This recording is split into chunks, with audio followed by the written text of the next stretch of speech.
Persilakan Pak Hildiansyah untuk menyampaikan testimoninya. Baik Pak Edi, terima kasih. Assalamualaikum warahmatullahi wabarakatuh. Selamat sore, salam sejahtera. Saya mohon izin untuk sharing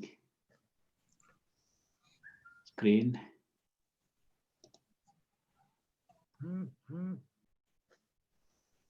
Iya. Bisa kelihatan screen saya Pak ya? Ya, kelihatan. Baik, mungkin saya mulai aja. Ya, terima kasih. Saya coba ini slideshow. Begini. Ya, terima kasih. Hari ini safety moment saya topiknya mengenai wind turbine accident in UK. Ini menarik ini karena di UK mereka mengumpulkan data-data insiden dari wind turbine ini karena tidak banyak sebenarnya data itu tercatat, tapi mereka melakukan investigasi dan kalau dilihat dari sini ya, jadi mulai dari sebelum tahun 2000 hingga tahun 2009 sampai tahun 2020 malah September 2020. Nah ini menarik karena di UK ini sendiri itu wind turbine ini dia mensuplai wind power ini mensuplai 20% dari kebutuhan energi dari UK sendiri. Jadi dia paling tinggi gitu. Kemudian di bawahnya itu ada biomass, renewable biomass itu 12%. Kemudian untuk solar panel contributed 6%. Jadi cukup tinggi, 20% untuk kebutuhan listrik di UK. Nah, apa yang terjadi? Jadi sejak sebelum tahun 2000 mereka mengumpulkan informasi ini ya hingga tahun 2000 itu ada sekitar 2.744 insiden. Nah, ini kalau dilihat kurvanya sini ya kalau kelihatan kursor saya. Jadi peaknya itu pada tahun 2018, peaknya 2018, kemudian 2019 turun sedikit, hingga pada September 2020 itu sudah ada 141. Nah, dari kesemuanya ini, dari 2.744 accident, ya, jadi ada fatal accident itu 154. Cukup banyak. Jadi fatality sampai 154. Jadi dari data yang diperoleh mereka katakan bahwa dari 154 itu ya fatalitiesnya cukup banyak ya. Kemudian fatal accident maksudnya. Kemudian ada fatalitiesnya jumlahnya 218. Dari 154 fatal accidents, 218 fatalities. Jadi 125 itu diantaranya itu direct support worker, termasuk divers, kemudian construction, karena banyak dipasang juga di offshore ya, lebih banyak di offshore. Maintenance engineer dan 93 sisanya itu untuk public fatalities. Nah, ini kalau saya masukkan di tabel, jadi kurang lebih konsekuensi tadi karena insiden tadi. Jadi ada yang paling besar itu porsinya itu 21% itu miscellaneous. Ini macam-macam. Miscellaneous ini kebanyakan dari kerusakan mekanismenya. Jadi mulai dari mekanismenya si turbin sendiri, kemudian sistem electric power-nya, electricity-nya dan sebagainya.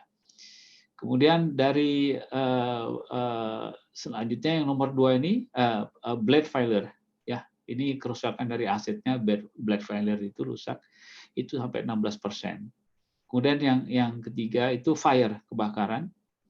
Kemudian ada lagi selanjutnya itu ada environmental damage, ini termasuk burung-burung yang mati gitu ya karena putaran daripada blade ini tadi.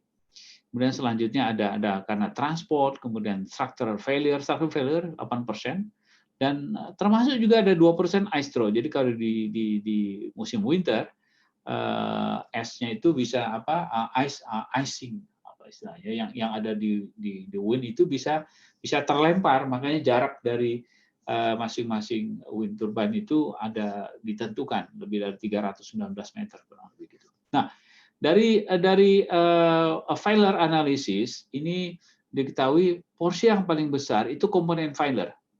Jadi 43% penyebab dari konsekuensi kecelakaan ini. 43% karena komponen failure, sisanya itu 20% itu karena plant control sistemnya, dan other causes-nya 15%. Ya. Kemudian ada lightning strike juga, ada 3% ada lightning strike, itu karena sambaran petir. Ada juga loosening part-nya sendiri, icing 2%, dan high wind-nya juga karena environment 3%. Nah, ini kurang lebih apa yang terjadi. Saya ini gambar-gambarnya. Jadi karena kebakaran seperti kayak gini ya, cukup fatal begitu ya. Nah, ini kalau dia collapse ya, karena structure ataupun karena mekanismenya, ini karena structure collapse dan bisa menyebabkan fatalities dan insiden yang lain.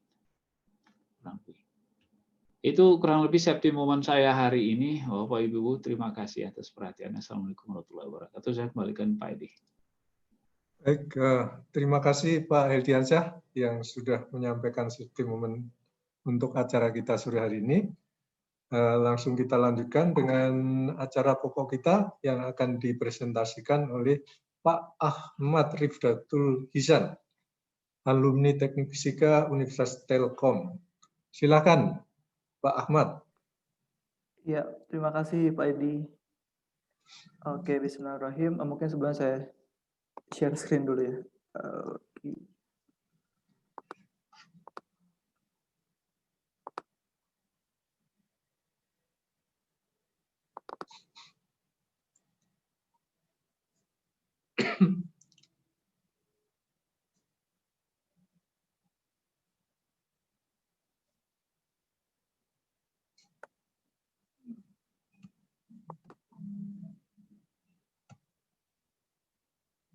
Berubah Pak Edi screen-nya? Belum. Belum ya? Belum. Oh. Ditutup dulu atau gimana? Tutup. Terus kemudian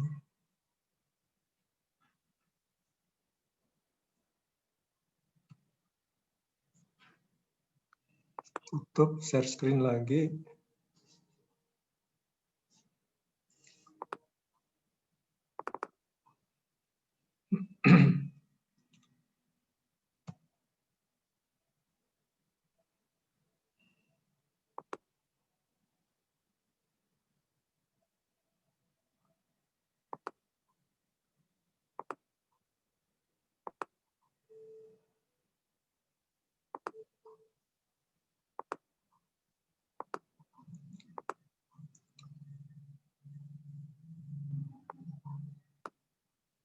Ya.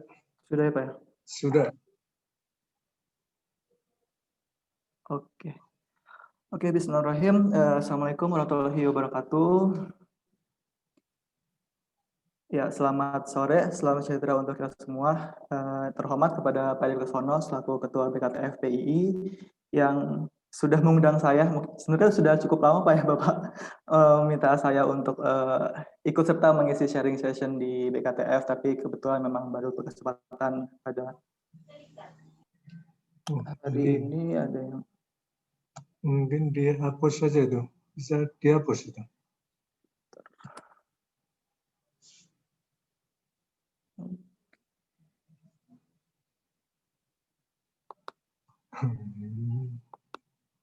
Saya ulang mungkin Pak ya. Ya.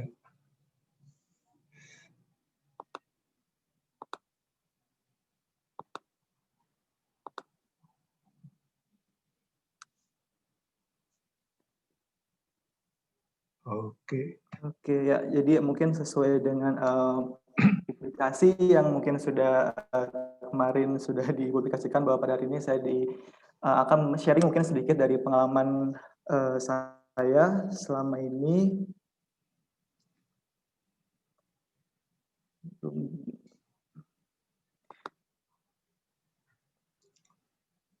Oke. Ya, mungkin sebelumnya saya mohon izin memperkenalkan diri terlebih dahulu. Saya Ahmad Rifdatul Hisan. Silakan mungkin Bapak Ibu rekan memanggil saya Hisan. Saya alumni Teknik Fisika di Telkom University angkatan 2011 dan lulus di tahun 2016. Jadi saat ini saya sedang bekerja di salah satu startup yang mungkin juga kurang lebih baru setahun, yaitu Sinergi Generasi Indonesia sebagai Project Manager. Jadi selama 4 tahun sebenarnya saya memang belum memiliki banyak pengalaman ya di bidang yang saya geluti saat ini, yaitu berhubungan dengan energi terbarukan maupun dengan community based development. Pengalaman saya pertama pernah bergabung di Yayasan IBK, yayasan yang diinisiasi oleh Ibu Tri Mumpuni. Saat itu saya terlibat dalam pembangunan PLTMH di Sumba Timur, yang juga terlibat dalam beberapa kegiatan develop studi dan juga survei-survei di beberapa daerah. Kemudian saya bergabung di NGO internasional dari asal Jerman, yaitu ICLEI, Local Government for Sustainability, di program 100 Renewable Cities and Region Roadmap. Jadi mungkin sesuai dengan topik yang akan saya sampaikan bahwa mungkin tidak akan terlalu engineering, tapi saya akan lebih sharing tentang bagaimana sebuah pembangunan berkelanjutan masuk ke dalam komunitas. Nah, ada lagi.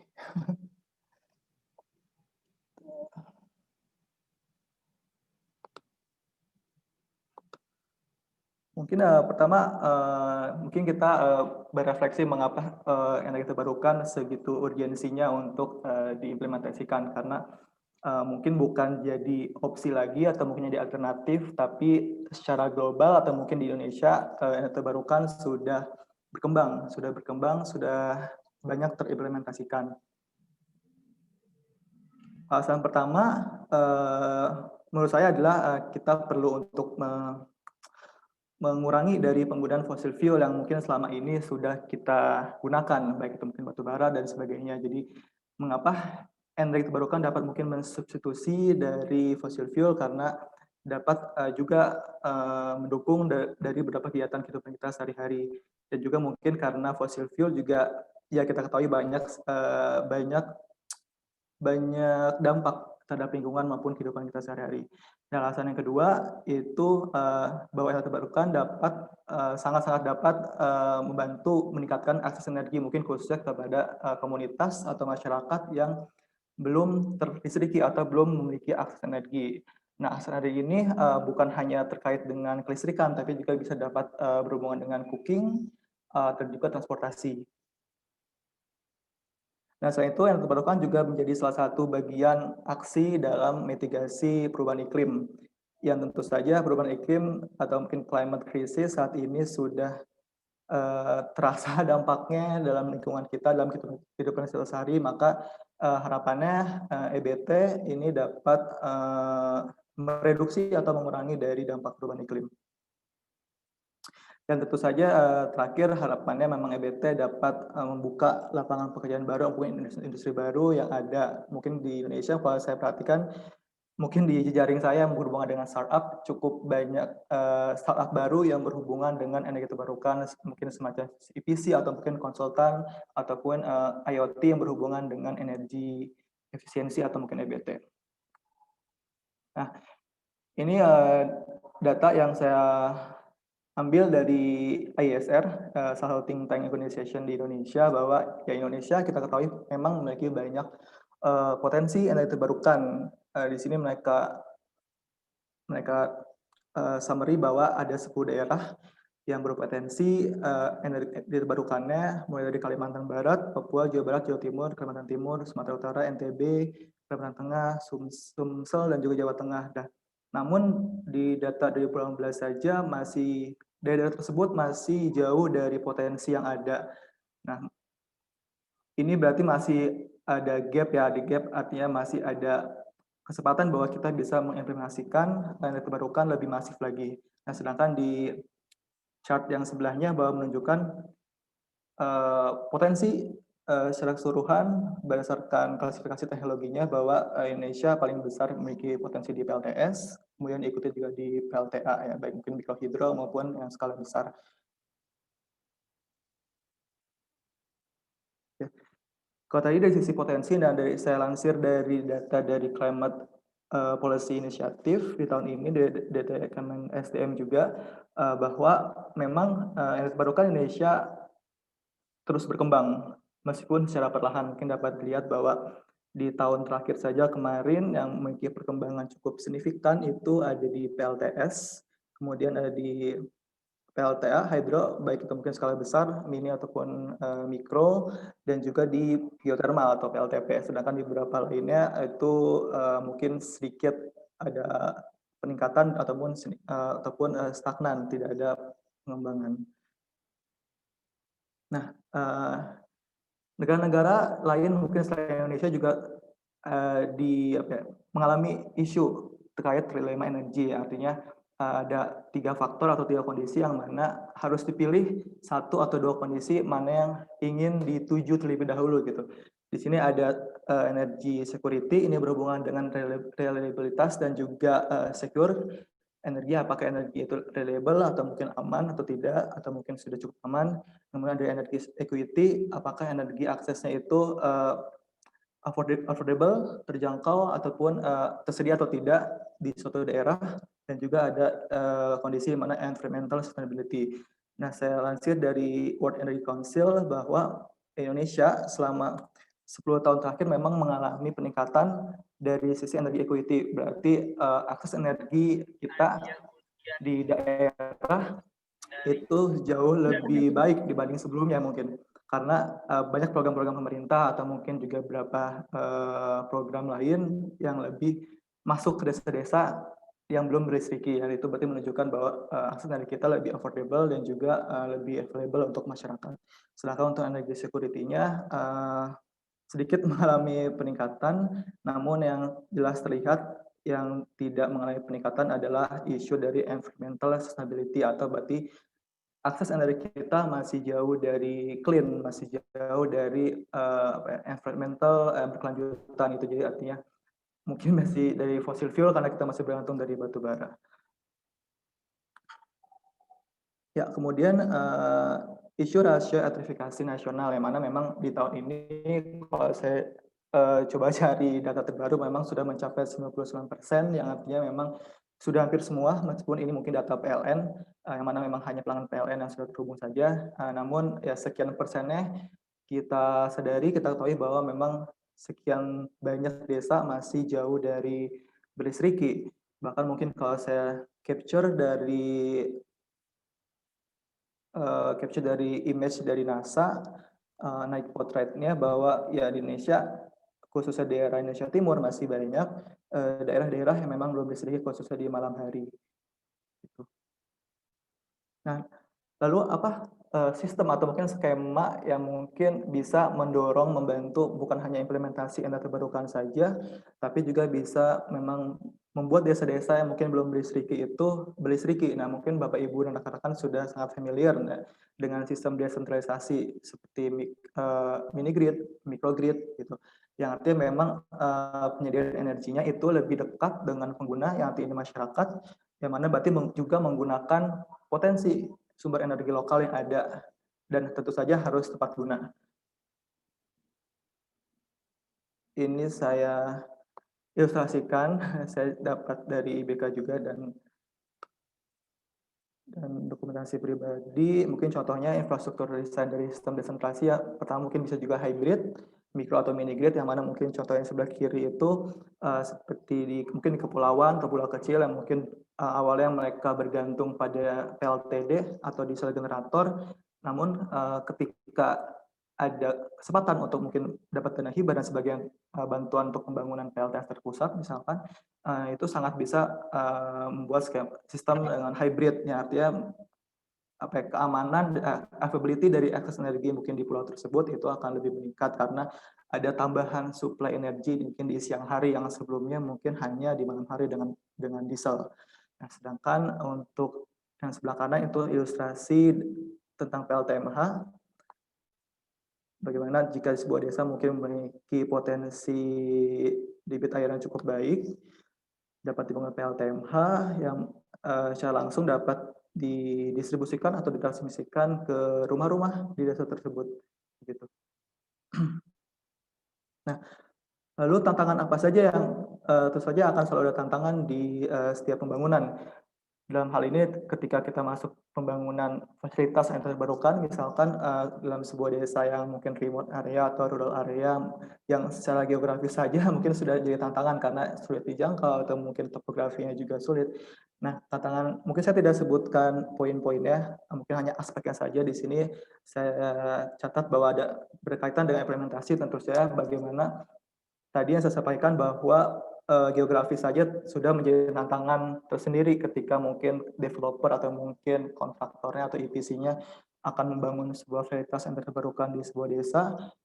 Logistik itu semuanya tentu saja menjadi sebuah tantangan dan bagaimana mengikut sertakan masyarakat untuk terlibat dalam pembangunan itu juga sebuah tantangan. Nah, secara teknis tentu saja bagaimana survei atau mungkin pembuatan feasibility study itu harus sebaik mungkin, setepat mungkin, karena berkaitan dengan bagaimana merancang cost-nya. Kemudian sosial ekonomi, bagaimana membuat masyarakat sadar bahwa fasilitas yang dibangun di tempat mereka itu dapat bukan hanya merubah kehidupan mereka, mungkin mereka bisa jadi nonton TV atau mungkin punya radio dan sebagainya, tapi juga dapat mendorong kehidupan mereka untuk lebih baik secara sosial dan ekonomi. Nah, sedangkan dalam sisi kelembagaan, ini diharuskan karena keberlanjutan sebuah fasilitas yang dibangun di sebuah desa atau daerah tentu saja bergantung siapa pengelolanya, siapa yang akan mengelola, bagaimana mereka mengelola. Maka dari itu semua tantangan ini tentu saja berhubungan dengan aspek keberlanjutan ketika nanti fasilitas tersebut sudah selesai dibangun dan bagaimana masyarakat melanjutkannya untuk bukan hanya menggunakan tapi juga merawat. Nah, mungkin masuk ke topik kedua bahwa tentang community based development. Bagi saya mungkin dari tantangan-tantangan yang saya sampaikan sebelumnya, konsep community based development atau mungkin community partnership menurut saya salah satu opsi yang bisa mereduksi tantangan-tantangan tersebut untuk tidak terlalu berisiko ketika sebuah fasilitas dibangun dan akhirnya sangat sayang jika memang setelah dibangun beberapa lama terus rusak karena secara pembangunan misalkan memang tidak berkonsepkan berkelanjutan atau mungkin tidak berkonsepkan bahwa berpartnership dengan komunitas yang ada di situ. Oke, mungkin saya akan cerita sedikit bagaimana apa sih filosofi dari community partnership. Ketika sebuah program ya siapapun itu program membangun apapun itu, ketika mengkonsepkan pembangunan untuk community partnership, filosofinya adalah pertama bahwa kita harus yakin dan tahu bahwa setiap individual yang ada di daerah tersebut itu memang punya kapabilitas untuk mereka berkembang. Atau saya sampaikan sih ada self growth, bahwa mereka memang atas kapabilitas mereka sendiri mereka dapat berkembang.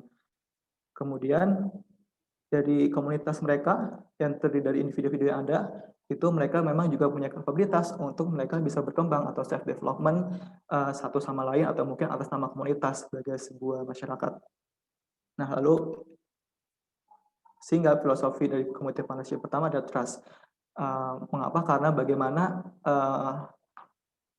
kita yang masuk dalam sebuah lingkungan masyarakat itu bisa membuat mereka trust, percaya bahwa mereka sebagai komunitas, sebagai pribadi mereka dapat berkembang.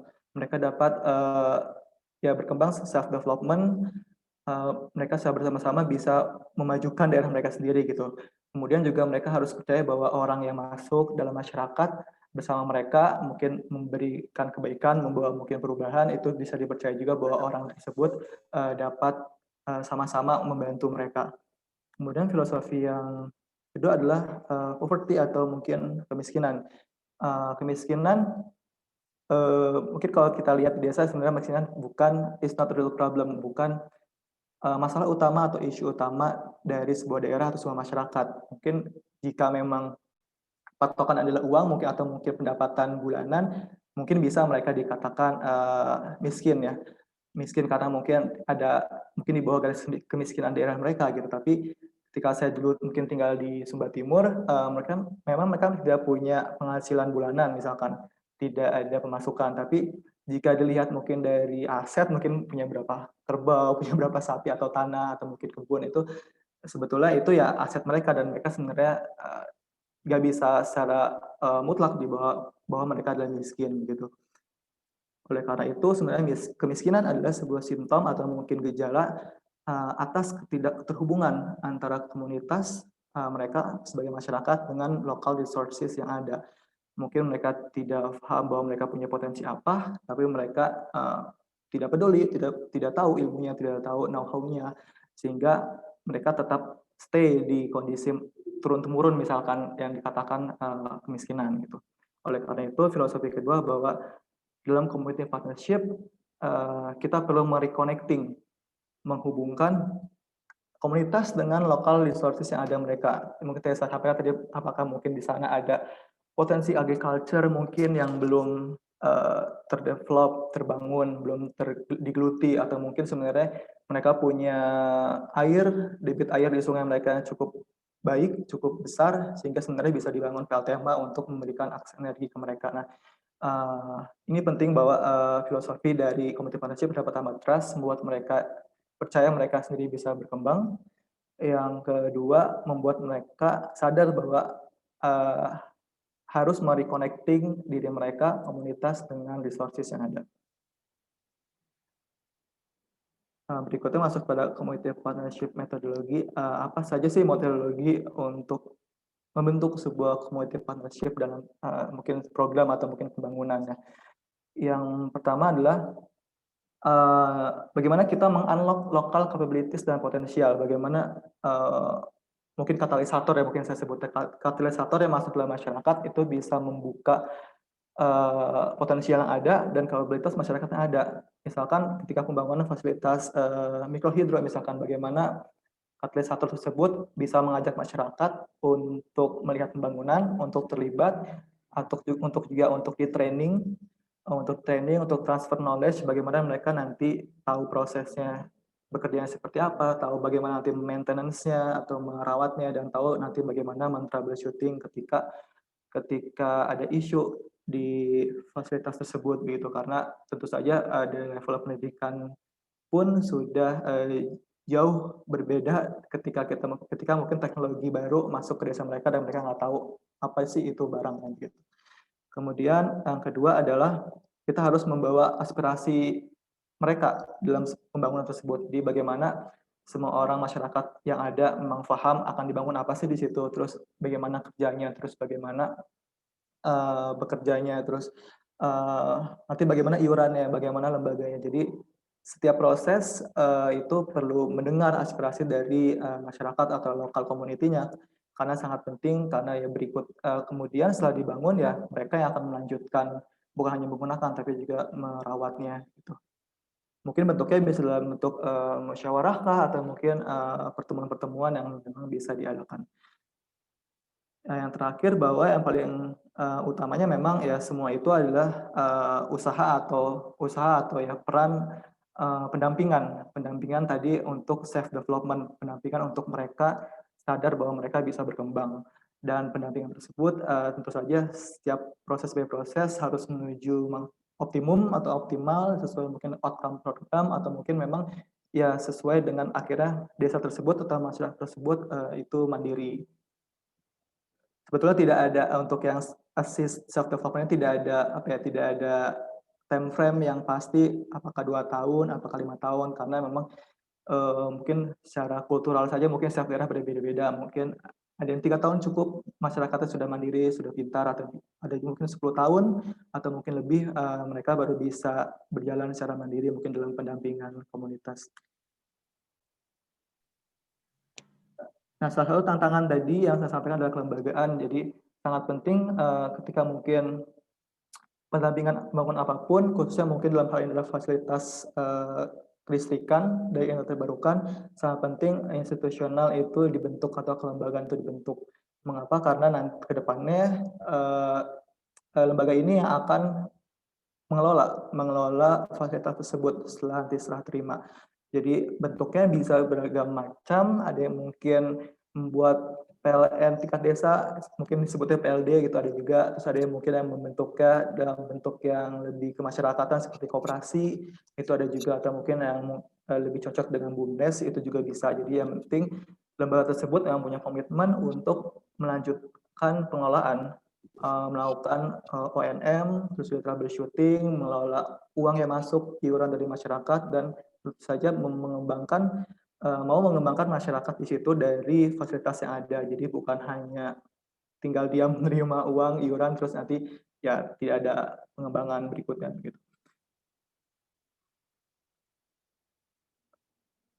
Namun tentu saja di setiap pembangunan butuh biaya atau dana yang mana sebetulnya akan banyak jenis skema atau jenis dana yang ada, yang mungkin ini saya tidak akan jelaskan karena bukan expertise saya juga, mungkin Bapak Ibu rekan-rekan mungkin lebih punya pengalaman juga, bahwa kan sebenarnya banyak dana yang bisa digunakan, mungkin CSR atau mungkin government fund atau seperti APBD atau mungkin APBN ataupun BAK, atau mungkin sekarang ada ADD atau dana desa, terus ada mungkin memang mungkin dana mungkin dari PLN dan sebagainya, atau mungkin dana hibah dari international organization, atau mungkin bank, tapi bank mungkin di lokal atau di Indonesia mungkin belum secara masif menuju pembiayaan yang terbarukan ya, meskipun sudah pernah.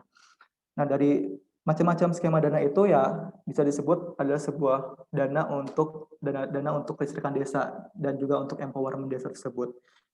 Yang mana tentu saja dananya akan digunakan oleh kelembagaan untuk mendukung kelembagaan itu berdiri, dan juga tentu saja akan digunakan oleh katalisator yang tadi saya sampaikan, mungkin bisa bentuk NGO seperti IBK atau mungkin beberapa NGO lokal lainnya untuk berbagai macam kegiatan, khususnya mungkin pembangunan ya, construction, dan juga training untuk beberapa hal seperti mungkin berhubungan dengan administratif, terus juga mungkin survei, feasibility study, terus juga beberapa technical construction, dan mungkin izin-izin yang diperlukan, karena tentu saja semua butuh izin ya, mungkin izin lokasi atau mungkin IMB ketika membangun sesuatu, terus juga mungkin izin juga misalkan jika memang masuk ke dalam sebuah kawasan hutan lindung, mungkin perlu izin sampai ke Kementerian LHK dan sebagainya. Jadi fasilitator ini memang harus membuat membuat semua tersupport untuk daerah tersebut.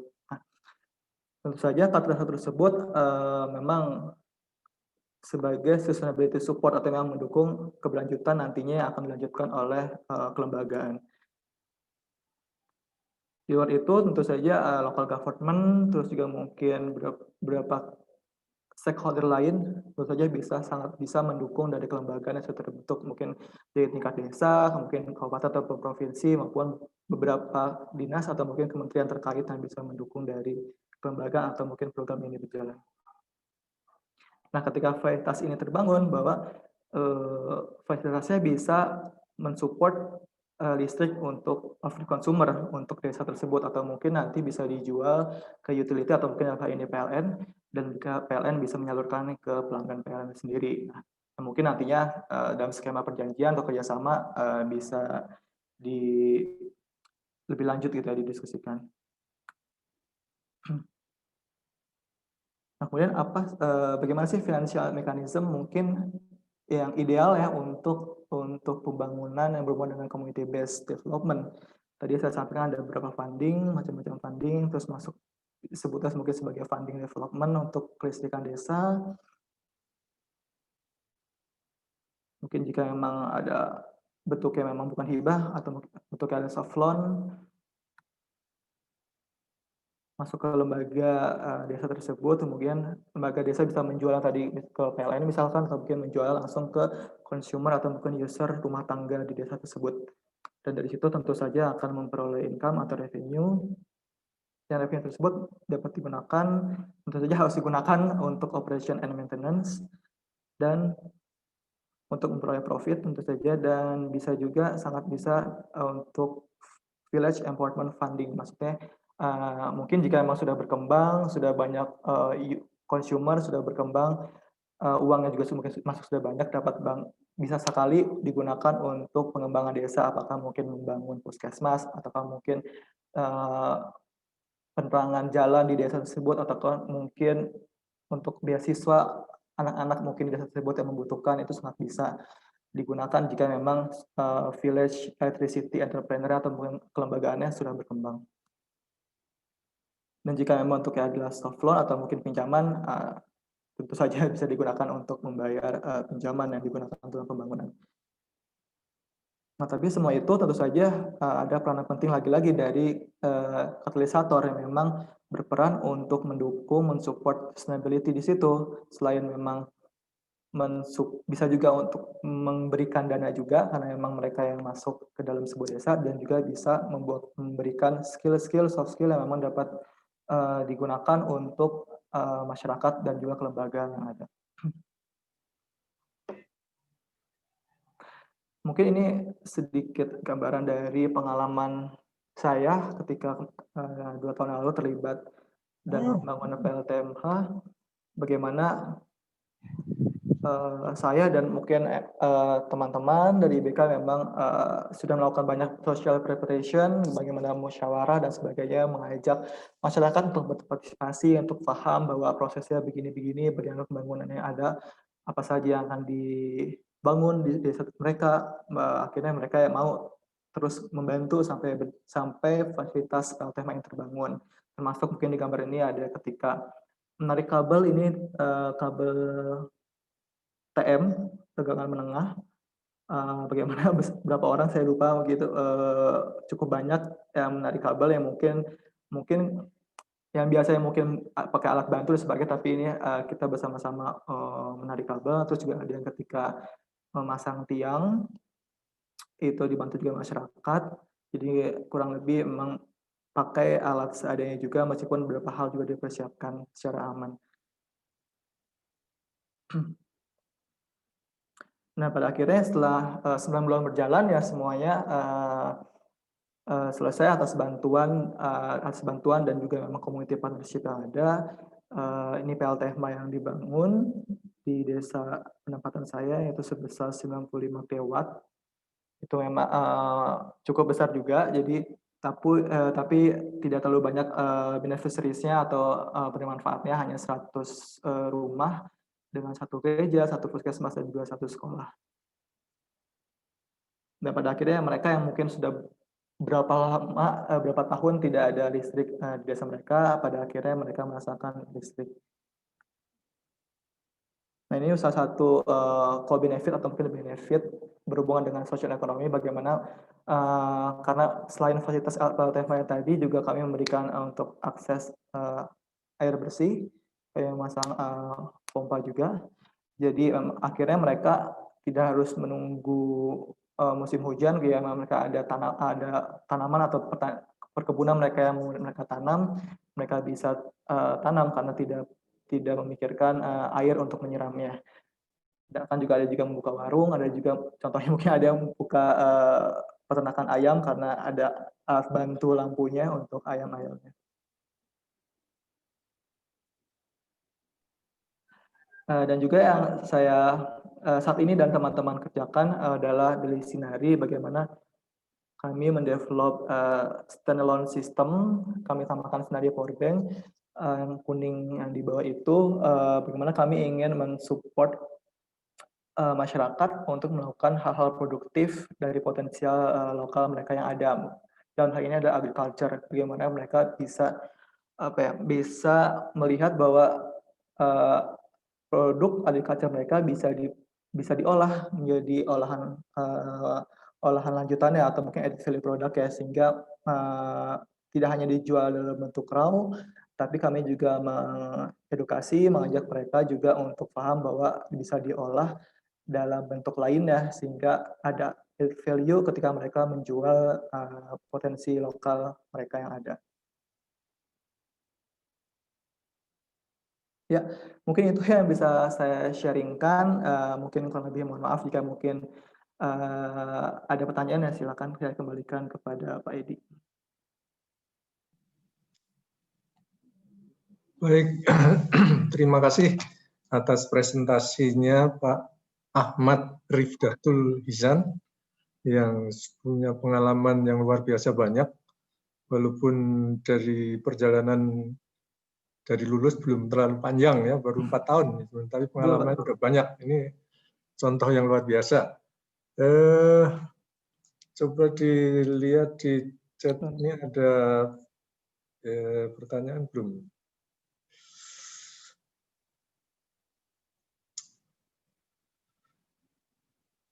Oh, belum ada pertanyaan. Silakan kalau ada yang mau bertanya langsung. Sambil menunggu pertanyaan muncul, saya bertanya nih pada Mas Ahmad nih.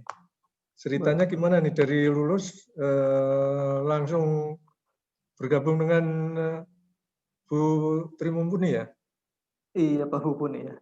Oh, gimana tuh caranya ini?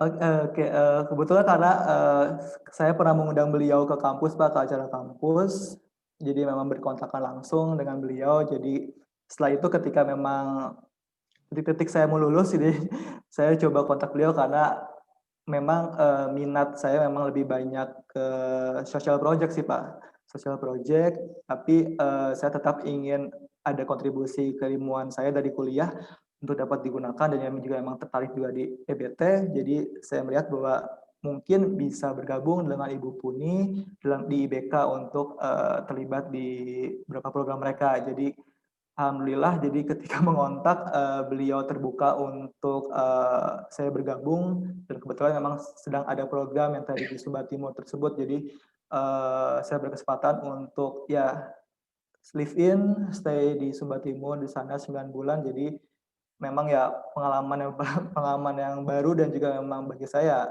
luar biasa juga sih Pak, langsung memang berhubungan dengan masyarakat. Jadi berapa lama nih bergabung? Sekarang masih bersama-sama nggak? Sudah tidak Pak. Oh. Iya, saya di IBK Ini 3 apa? tahun. Berapa lama jadinya dengan Bu? Ibu Puni dari 2016 sampai 2019 Pak sebetulnya. Jadi Oh, 3 tahun ya? ya. Terus apa motivasinya ini sehingga kemudian wah udahlah bikin perusahaan sendiri aja? Gimana itu? Sebetulnya startup yang sekarang saya jalani sebenarnya bersama teman-teman, juga sebenarnya diinisiasi awalnya dengan teman-teman tersebut. Jadi saya diajak, tapi sevisi dengan pengalaman dan juga keinginan saya bahwa saya ingin coba terus berkontribusi kepada masyarakat dengan apa yang mungkin saya punya gitu Pak ya. Jadi ketika ada sesuatu yang mungkin value sama dengan saya tertarik dan akhirnya mencoba terlibat. Hampir selama setahun ini mungkin kami masih develop juga sih Pak untuk bisnis model dan sebagainya.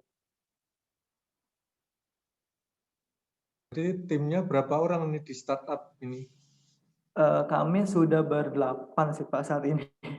8 nih backgroundnya apa saja nih 8 orang ini? 8 ini kalau untuk inisiatornya memang ada background bisnisnya sih Pak. Ada CEO-nya bisnis, terus ada CTO-nya memang alumni dari TU Delft di Belanda. Terus untuk teman-teman lain orang-orang lapangan memang berhubungan ada yang perikanan juga Pak, ada yang perikanan, ada yang kelautan.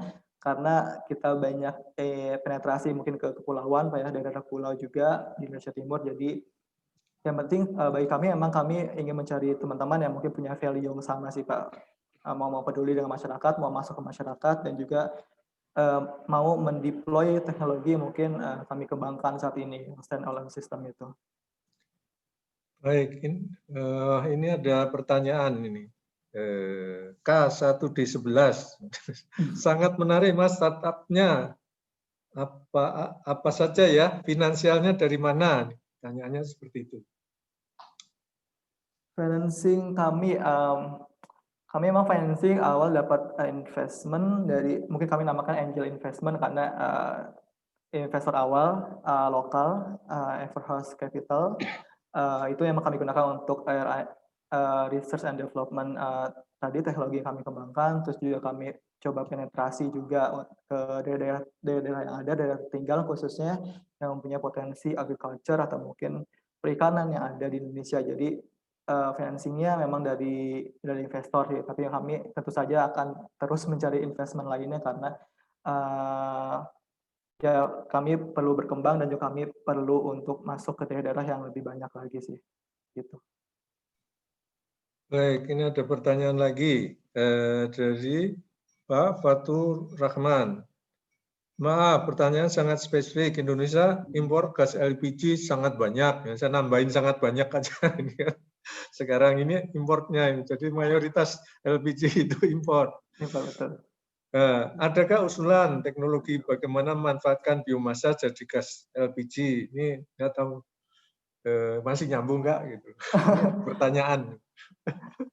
Mungkin ya LPG mungkin karena memang kita mungkin kalau lingkupnya dalam kegunaan memasak mungkin ya Pak, cooking mungkin bisa saja memang digantikan disubstitusi dengan biomass atau mungkin biogas. Artinya biogas kan sekarang sudah memang banyak berkembang ya, bagaimana mungkin dari manure atau mungkin kotoran-kotoran hewan dan sebagainya, nanti itu bisa menggantikan gas LPG yang biasanya mungkin orang-orang kota itu gunakan untuk memasak. Mungkin ketimbang di desa mungkin memakai kayu yang akhirnya mungkin menebang lagi atau mungkin mengambil ranting-ranting, mungkin lebih baik untuk sustainability-nya juga mungkin bisa menggunakan biogas yang memang sudah banyak berkembang, sehingga mungkin satu desa pakai biogas untuk memasak mungkin bisa ada jaringan gas lokal lah gitu untuk kegunaan memasak ya. Mungkin kalau itu mungkin maksudnya mungkin itu ya.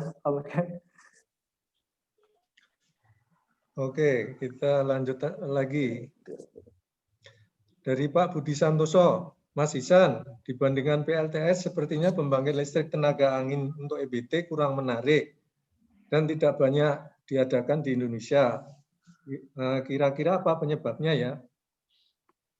Untuk angin, sebenarnya secara spesifik mungkin mohon maaf ya Pak Budi, saya tidak bisa menjawab secara detail, tapi menurut saya mungkin memang sudah banyak studi untuk PLTB atau Bayu ini angin sudah banyak dan juga ada dibangun juga mungkin di beberapa daerah kayak di Cineponto dan sebagainya. Mungkin bagi saya karena mungkin di lokal belum ada manufacture yang ada, jadi mungkin secara cost upfront cost-nya sangat tinggi investasinya, jadi mungkin kalau bukan developer luar atau mungkin tidak dapat support dana yang besar mungkin ya, jadi kurang menarik untuk mungkin beberapa IPP ataupun developer masuk, meskipun saya lihat beberapa daerah ada IPP yang mungkin mau masuk untuk membangun angin gitu. Mungkin menurut saya mungkin dari secara investasi mungkin Pak. Baik, berikutnya dari Pak Dedi, kalau boleh tahu bisnis model startupnya seperti apa, Mas? Oke, jadi kami sebetulnya menggunakan teknologi yang solar panel, Pak, untuk bagaimana masyarakat untuk mengelola agriculture mereka, produk agriculture mereka. Mungkin sebagai contoh kami ada daerah mitra di NTT, di Alor, di Pulau Alor, di desa tersebut kami bermitra dengan masyarakat untuk mengelola kacang mede, mungkin Bapak Ibu mengenal kacang mede dan juga kacang kenari yang mirip-mirip almond lah gitu, tapi almond Indonesia gitu. Mereka yang dulu mungkin tidak terbiasa untuk mengupas kacang mete misalkan yang memang kulitnya keras, terus juga tidak biasa mengupas kacang kenari. Di situ kami mengedukasi mereka bahwa ini bisa diolah, bisa ditambahkan edit value produknya, dan karena memang mereka ada isu kelistrikan di sana, kami bisa masuk sana dengan mensupport, memberikan bantuan tadi yang kelistrikan itu di satu rumah untuk juga menjadi UMKM lah, ibaratnya UMKM untuk mereka bisa berkembang gitu sih. Dan kami bantu untuk menghubungkan atau mengconnecting mereka dengan market atau pasar yang ada di Jawa dan sekitarnya begitu. Jadi untuk siapa sih yang mau menampung atau membeli produk lokal dari mereka begitu sih Pak. Baik, berikutnya pertanyaan dari Pak Meyanto Eko Sulistyo. Bagaimana konversi energi listrik untuk EBT ini? Mungkin spesifik EBT-nya apa? Konversi energi listrik atau EBT. Banyak, menurut saya banyak cara sih, maksudnya beda-beda. Mungkin kalau pakai solar panel ya berarti PV panelnya berarti dengan ada ya teoritis sih Pak, mungkin kalau PV bagaimana merubah semikonduktornya merubah menjadi listrik, terus juga mungkin ketika PLTMH mungkin pengalaman saya bagaimana air yang kita skema saya tunjukkan bagaimana awalnya masuk intake dari bendungan, terus juga masuk ke bak penenang, bagaimana agar airnya mungkin tidak turbulence ketika masuk ke pipa penstock sebelum masuk ke turbin air. Jadi di tempat air itu baru nanti ada generator yang memang mengubah energi kinetiknya atau mekaniknya untuk menjadi listrik dan baru masuk ke jaringan transmisi dan distribusi. Mungkin itu, mohon maaf jika mungkin Pak siapa tadi yang bertanya jika kurang jelas. Pak Meyanto, Ya, Eko Pak Sulistyo. Meyanto. Dari Pak Ismail, bagaimana cara Pak Ahmad memberikan pemahaman ke masyarakat desa di sana sehingga mereka bisa membantu sampai dengan penarikan kabel di sana? Juga apakah sebelumnya mereka sudah mengenal apa itu listrik? Oke. Kalau dari desa yang dulu saya penempatan, memang mereka sebelumnya tidak ada listrik yang secara reliable ya Pak Yati, tidak ada 24 jam. Mungkin beberapa orang yang memang mungkin mampu, itu mungkin ada genset, tapi yang tidak ada memang ya di malam hari hanya dengan lilin dan sebagainya gitu. Jadi memang listrik mereka tahu, tapi mungkin prosesnya sebagainya mereka tidak paham. Nah, lalu bagaimana bisa sampai mereka mau berpartisipasi dalam pembangunan tersebut? Tentu saja mungkin sebelum masuk ke pembangunan ada social preparation yang mana mungkin dilakukan lama, mungkin atau mungkin lebih lama dari pembangunan sendiri. Di BK sendiri bahkan proporsi sosial itu 70% dibanding proporsi teknis atau mungkin pembangunannya, karena bagi kami bahwa sosial sangat-sangat penting di dalam hal ini, bahwa bagaimana di awal itu mereka harus kami dekati dulu, harus paham bagaimana mereka seperti apa kultur mereka, apa adat mereka, terus apakah mereka mau menerima bantuan ini, fasilitas ini, kemudian baru mungkin survei dan sebagainya. Terus juga ketika pembangunan pun ya tentu saja kami terus melakukan komunikasi, bagaimana mengkomunikasikan dengan mungkin Bapak Desa, sampai mungkin tingkat RT RW dan sebagainya. Jadi dan juga mungkin mengadakan musyawarah. Jadi mereka merasa senang dilibatkan terus, sehingga mereka pun jadi paham bahwa oh ini fasilitas memang untuk mereka, dan kedepannya ketika orang-orang yang bantu mereka pulang, ya mereka harus sadar bahwa ya mereka sebagai masyarakat yang harus melanjutkannya. Jadi mereka mau membantu, mereka mau belajar, sehingga mereka punya visi, mereka harus mandiri, begitu sih Pak. Baik, terima kasih. Lanjut lagi pertanyaan dari Pak Sukamto Agung. Untuk PLTMH, berapa head yang paling rendah yang masih memiliki nilai ekonomis dan generatornya tersedia? Head paling rendah, oke.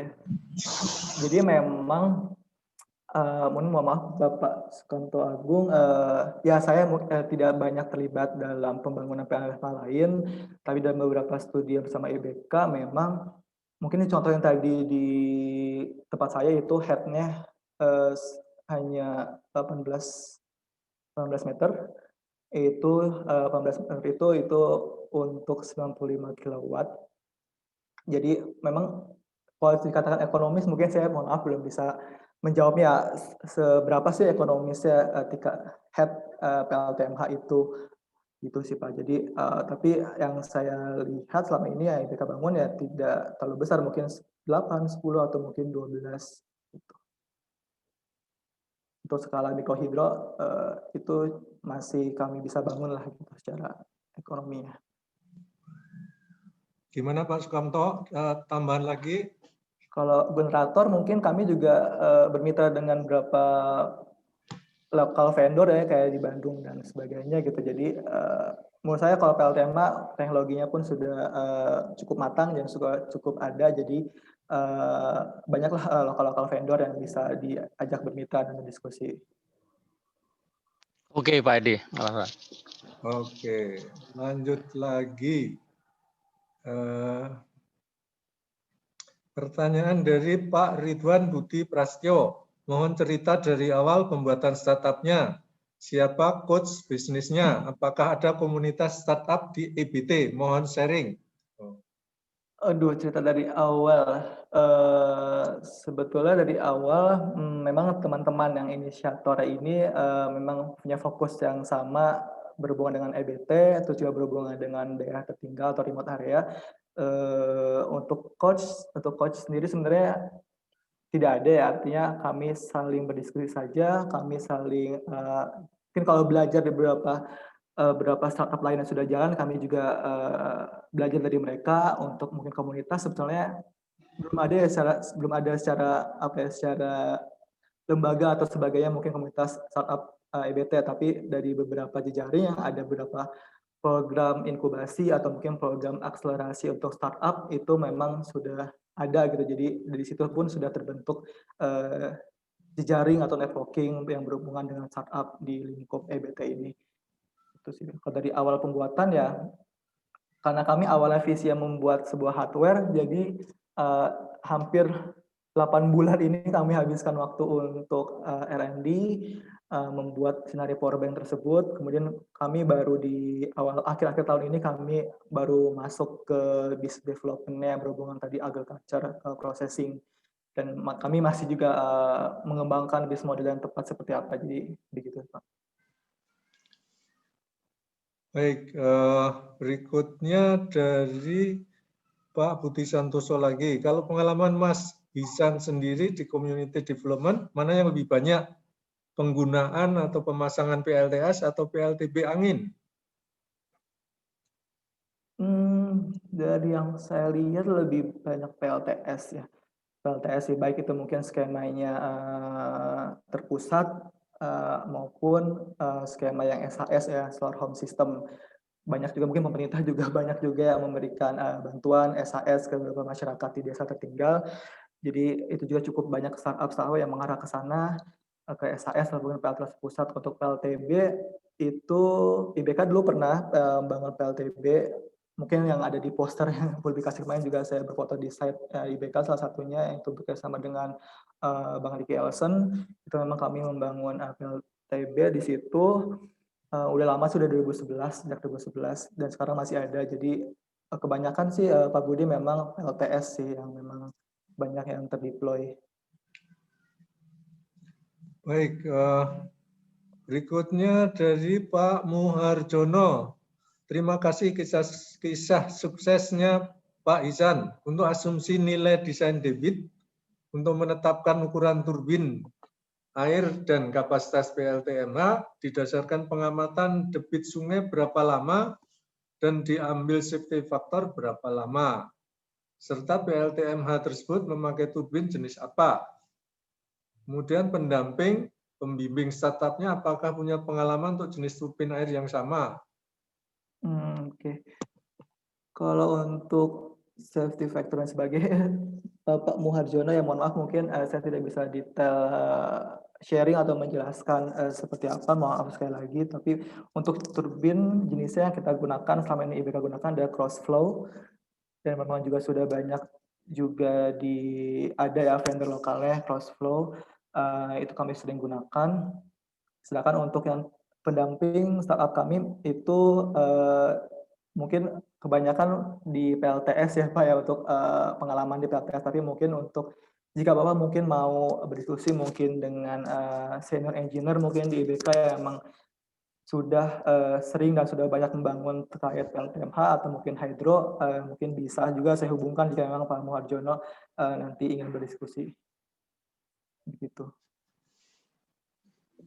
Baik, lanjut dari Pak Muhammad Ihsan. Izin bertanya Pak, PLTB ini kan cenderung lebih rumit yang melibatkan anemometer, controller, generator, dan konstruksi towernya. 1. Bagaimana masalah pengoperasian dan maintenance-nya karena biasanya PLTB ini lokasinya di pedalaman. Satu-satu aja nih pertanyaan karena lumayan. Oke, Pak Ihsan ya. Iya, Pak Muhammad Ihsan. iya. Pak Muhammad Ihsan, mungkin untuk PLTB, saya secara spesifik sebenarnya tidak ada pengalaman terlibat pembangunan dari study sampai mungkin construction. Jadi memang tidak bisa menjawab secara spesifik atau detail, tapi tentu saja yang menjadi isu selama ini ketika pembangunan fasilitas EBT di daerah-daerah tertinggal khusus atau mungkin yang cukup sulit dijangkau, memang masalah operation, maintenance, troubleshooting. Ketika ada isu, apakah lembaga tersebut itu apakah mungkin sigap untuk mengatasinya, apakah mereka sanggup untuk troubleshooting itu ataupun ketika rusak apakah ada spare part yang mungkin terdekat dari kota daerah mereka yang bisa mensuplai untuk kerusakan tersebut gitu. Tapi memang masalahnya selalu di situ sih. Jadi kadang memang spare part harus dari Jawa, terus harus atau mungkin dari kota-kota besar di pulau lain dari mereka. Jadi ONM troubleshooting itu emang selalu menjadi isu dalam fasilitas EBT daerah tertinggal sih. Dan belum ada formula yang tepat sih skemanya seperti apa. Namun selama ini IBK memang karena memang terus didampingi ketika ada kerusakan atau mungkin ada isu-isu, engineer kami memang membantu operator di sana untuk membantu untuk mengatasi kerusakan ya. Jika memang harus ada yang diganti, kami bantu juga untuk memesan spare part-nya hingga nanti terpasang kembali dan bisa berfungsi kembali di fasilitas tersebut. Gitu sih, Pak. Baik, pertanyaan nomor 2 dari Pak Muhammad Iksan tadi. Hmm. Wilayah Indonesia sebagian besar rawan bencana alam seperti gempa, angin ribut, dan banjir. Bagaimana bisa menerapkan PLTB dengan kondisi rawan bencana ini, Pak? Iya, ya, lagi-lagi ya PLTB saya belum ada cukup pengalaman atau bahkan mungkin belum pernah. Tapi menurut saya ketika dibuat studi atau mungkin FS itu memang sangat penting sudah dari awal tim sudah melihat apakah daerah tersebut rawan bencana, bagaimana mungkin apakah rawan longsor atau mungkin apakah rawan banjir.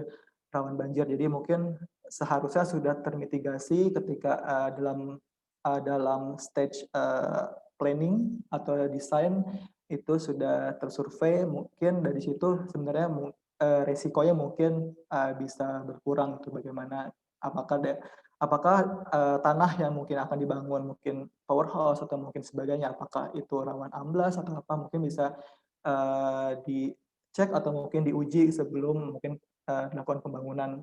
Begitu sih mungkin saran saya memang ketika tahap designing atau mungkin planning secara visibility-nya mungkin dapat diuji terlebih dahulu atau mungkin dapat dites. Baik, berikutnya dari Pak Muzaz.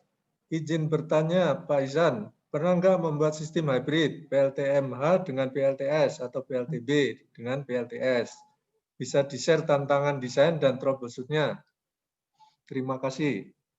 Oke, Pak Muzaz ya, oke. Kalau untuk hybrid, saya belum pernah, tapi ketika saya di Sinari, ketika dulu pernah piloting di Pulau Tunda, itu salah satu pulau yang masuk ke Kabupaten Serang, Banten, mereka yang awalnya memang punya PLTD ya, diesel, akan kami hybrid itu dengan solar panel yang kami sediakan, gitu, jadi per rumah.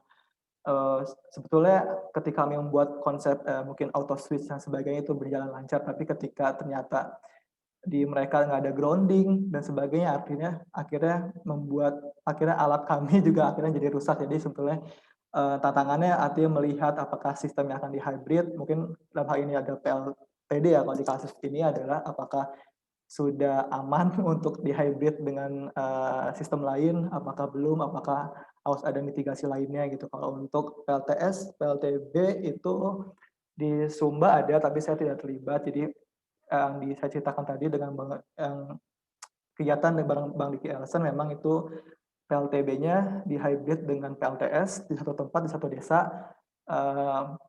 Tantangan desain menurut saya, karena saya tidak terlibat ya, mungkin tidak terlalu besar juga mungkin tantangannya, tapi ketika troubleshooting mungkin kayak saat ini sangat sering terkena petir.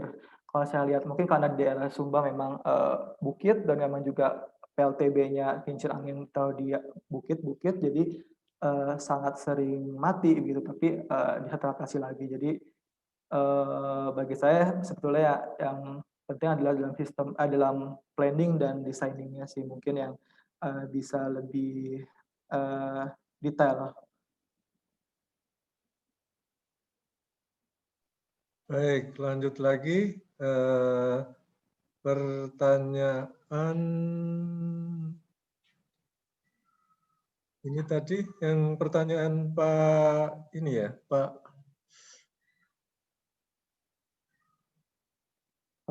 pertanyaan yang biomasa ya, belum ya, yang Iya, biomas belum. Pak Belum. Fatur Rahman belum ya? Iya, belum, Pak. Belum. Oke, ini biomasa yang amat melimpah di Indonesia dapat dijadikan wood, pellet, briket arang untuk keperluan rumah tangga dan industri, bahkan listrik PLT biomasa sebagai campuran batubara di PLTU saat ini. Menurut pengalaman Anda di lapangan, sejauh mana aplikasinya? Untuk briket dan sebagainya atau pellet, ya saya beberapa mungkin cuman baru melihat perkembangannya mungkin di NTB sudah ada juga, dan sempat ketika kemarin saya ada di Alor bahwa memang kami kan memang menghasilkan komoditas ya, artinya memang kacang-kacangan, dan di situ ada waste, ada sampah dari kulit dari kacang-kacangan, kacang metel atau kacang kenari, dan dari situ kami sempat terfikirkan untuk apakah bisa mungkin diolah menjadi biomas, untuk mungkin diubah menjadi pellet dan sebagainya, artinya bisa dimanfaatkan lebih lanjut, dan menurut saya ini menjadi peluang baru juga, karena banyak mungkin waste organik yang dibuang oleh masyarakat begitu saja yang tidak tahu itu mungkin ada nilai ekonomisnya di situ, tapi ternyata bisa diubah untuk sesuatu hal yang bermanfaat. Buat saya sih begitu peluang yang besar juga sih untuk kalau kita mau menekuninya bagaimana mengumpulkan sampahnya terus masuk teknologinya ke sana, membuat masyarakat juga mau bekerja sama. Menurut saya itu menjadi potensi besar juga, karena ya tadi disebutkan Pak Fatur Rahman memang bisa menjadi campuran batubara di PLTU saat ini, dan sudah ada juga yang menggunakan. Baik, berikutnya Pak Iwan ya. Maaf, baru bergabung. Apakah sudah dibahas pembangkit hybrid PLTS, PLTB, dan C-Wave Motion? Kalau ada pengalaman mohon di-share. Terima kasih. Ya kebetulan mungkin Pak Iwan, saya punya pengalaman mungkin di PLTS dan PLTHMA saja.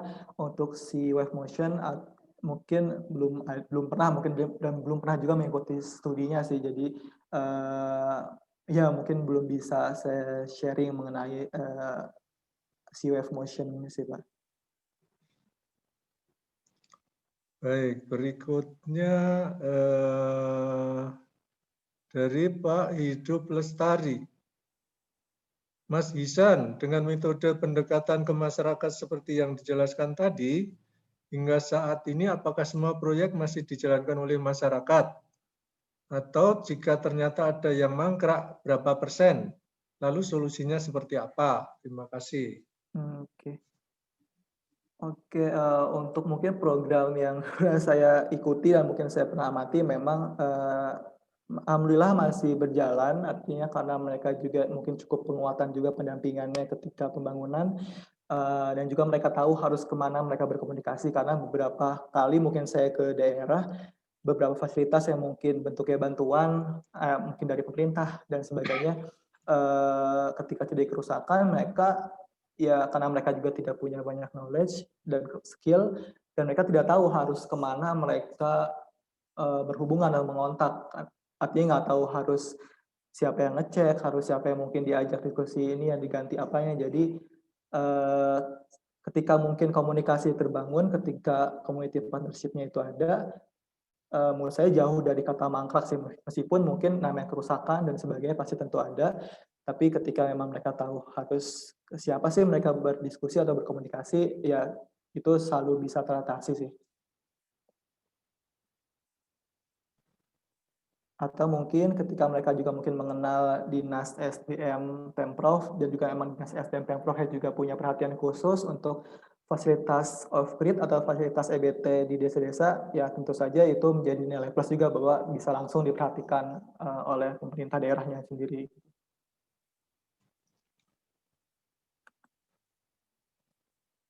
Baik, berikutnya dari Pak Muhammad Farid Hentihu.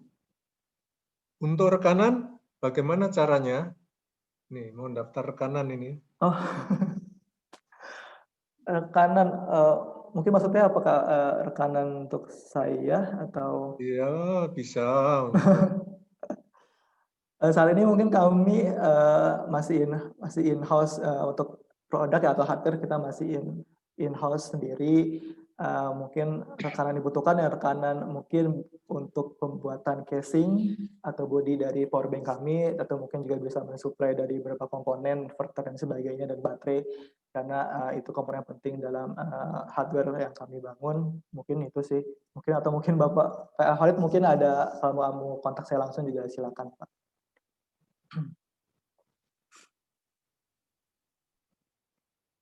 Ya Pak Farid, langsung kontak Pak Ihsan ini, jadi rekanan. Nanti saya juga kontak juga ini, mau jadi rekanan. Oke, lanjut. Dari Pak Ciko, Hermanu.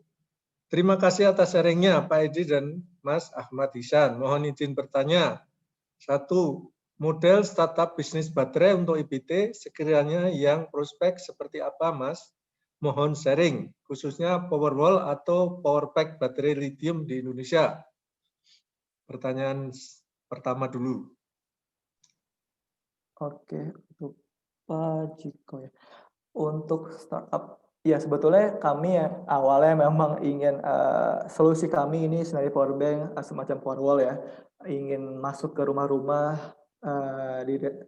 di desa-desa. Itu ternyata terhambat dari kami lihat bahwa terlalu besar nilai atau mungkin harga dari produk yang kami buat gitu. Karena beberapa komponen juga masih cukup mahal atau mungkin dari luar.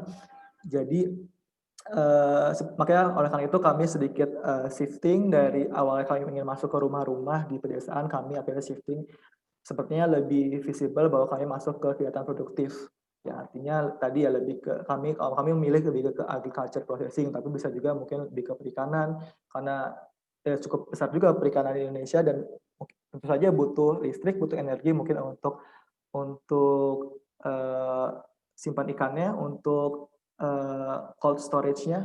Jadi itu mungkin saran saya, mungkin lebih lihat lagi apakah produk yang dibuat dan develop itu apakah punya nilai ekonomi yang pas masuk ke masyarakat, apalagi masyarakat pedesaan yang mungkin ada keterbatasan dalam bayar atau biaya, ada mungkin willingness to pay juga mungkin nggak terlalu tinggi, jadi mungkin bisa dipilih lagi masuknya ke bisnis model seperti apa sih gitu. Kalau untuk pengembangan produknya sih menurut saya sudah sangat bisa ya, karena mungkin baterai lithium juga sudah banyak yang beredar, sudah banyak yang pakai, jadi tidak perlu khawatir sih ya menurut saya.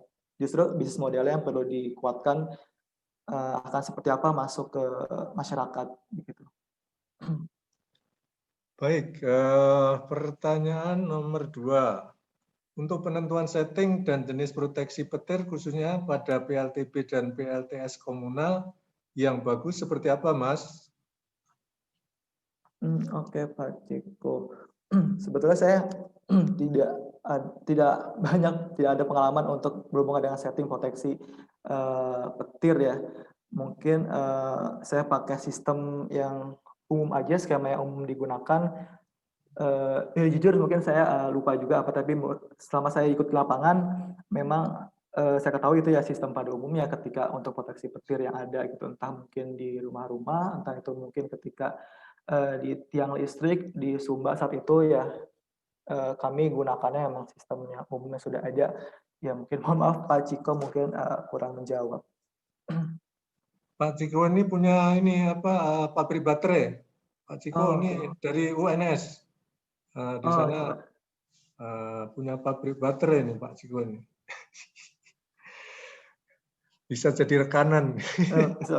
bisa Pak. Oke, berikutnya dari Pak Muharjono. Terima kasih Pak Ihsan. Bapak tepat memang memilih tipe cross flow yang relatif tahan banting dan mudah ONM-nya. Saya ingin tahu bagaimana Bapak perlu waktu berapa lama untuk training grup operator dari desa setempat. Lalu bagaimana proses transfer manajemen pengetahuan ONM kepada teknisi setempat. Bagaimana pula cara kiat Bapak menseleksi secara kilat teknisi yang terampil. Apakah manual operasi dan SOP-nya Bapak yang menyiapkan? Ini termasuk dokumen kunci agar TOK-nya efektif. Oke. Kami memang sadar bahwa tadi ya bahwa keberlanjutan pembangunannya itu akan menjadi mudah ketika masyarakat terlibat gitu. Sehingga kami perlu memilih operator sejak awal pembangunan.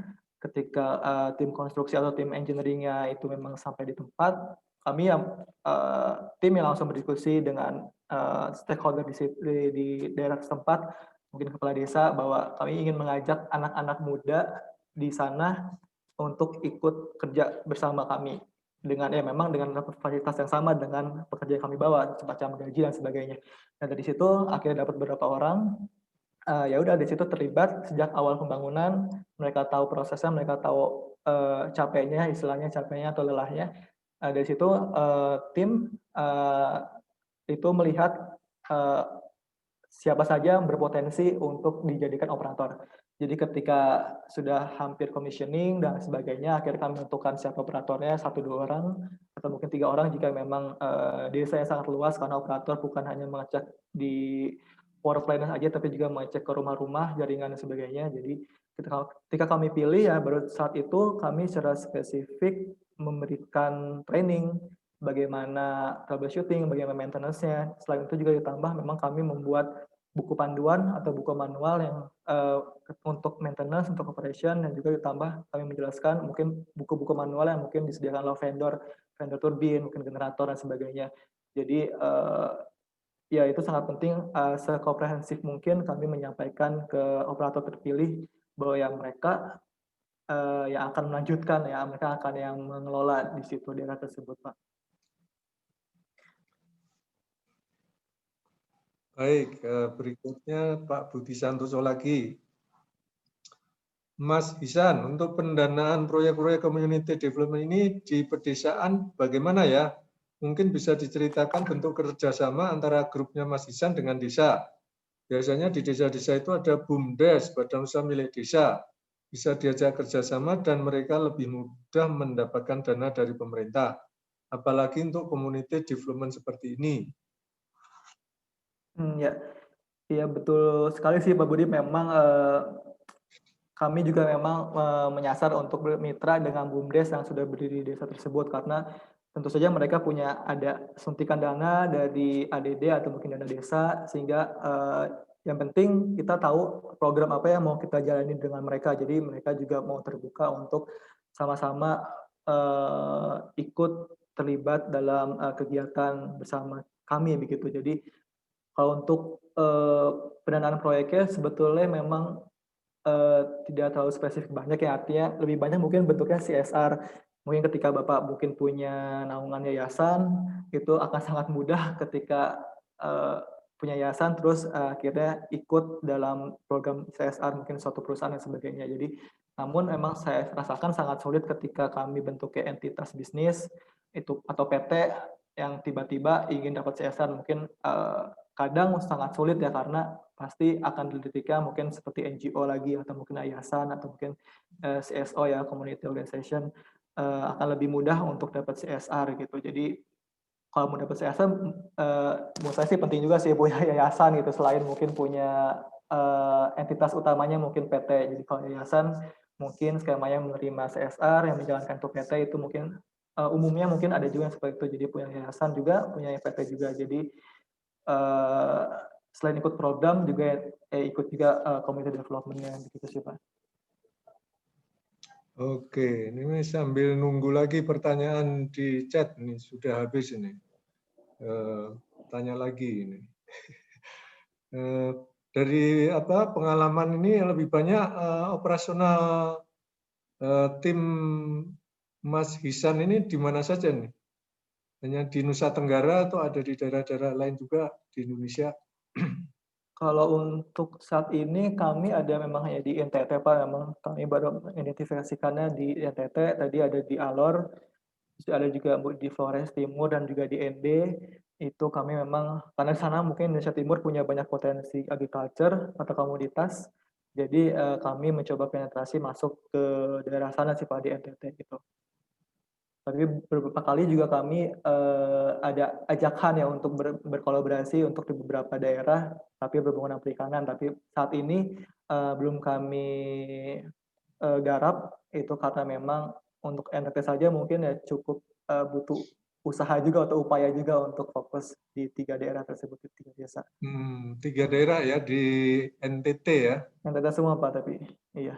Eh, Berarti punya partner ya. Kalau nggak ada partner kan cuman Iya Pak, apa? sulit. eh, Kami eh, memang memilih mitra lokal sih Pak di sana, entah mungkin bentuknya memang kelembagaan yang sudah ada, BUMDes, atau mungkin perorangan yang memang jika memang kami lihat beliau mungkin berpotensi untuk ingin maju bersama gitu bersama masyarakat, mungkin kami juga hmm. bisa Pak.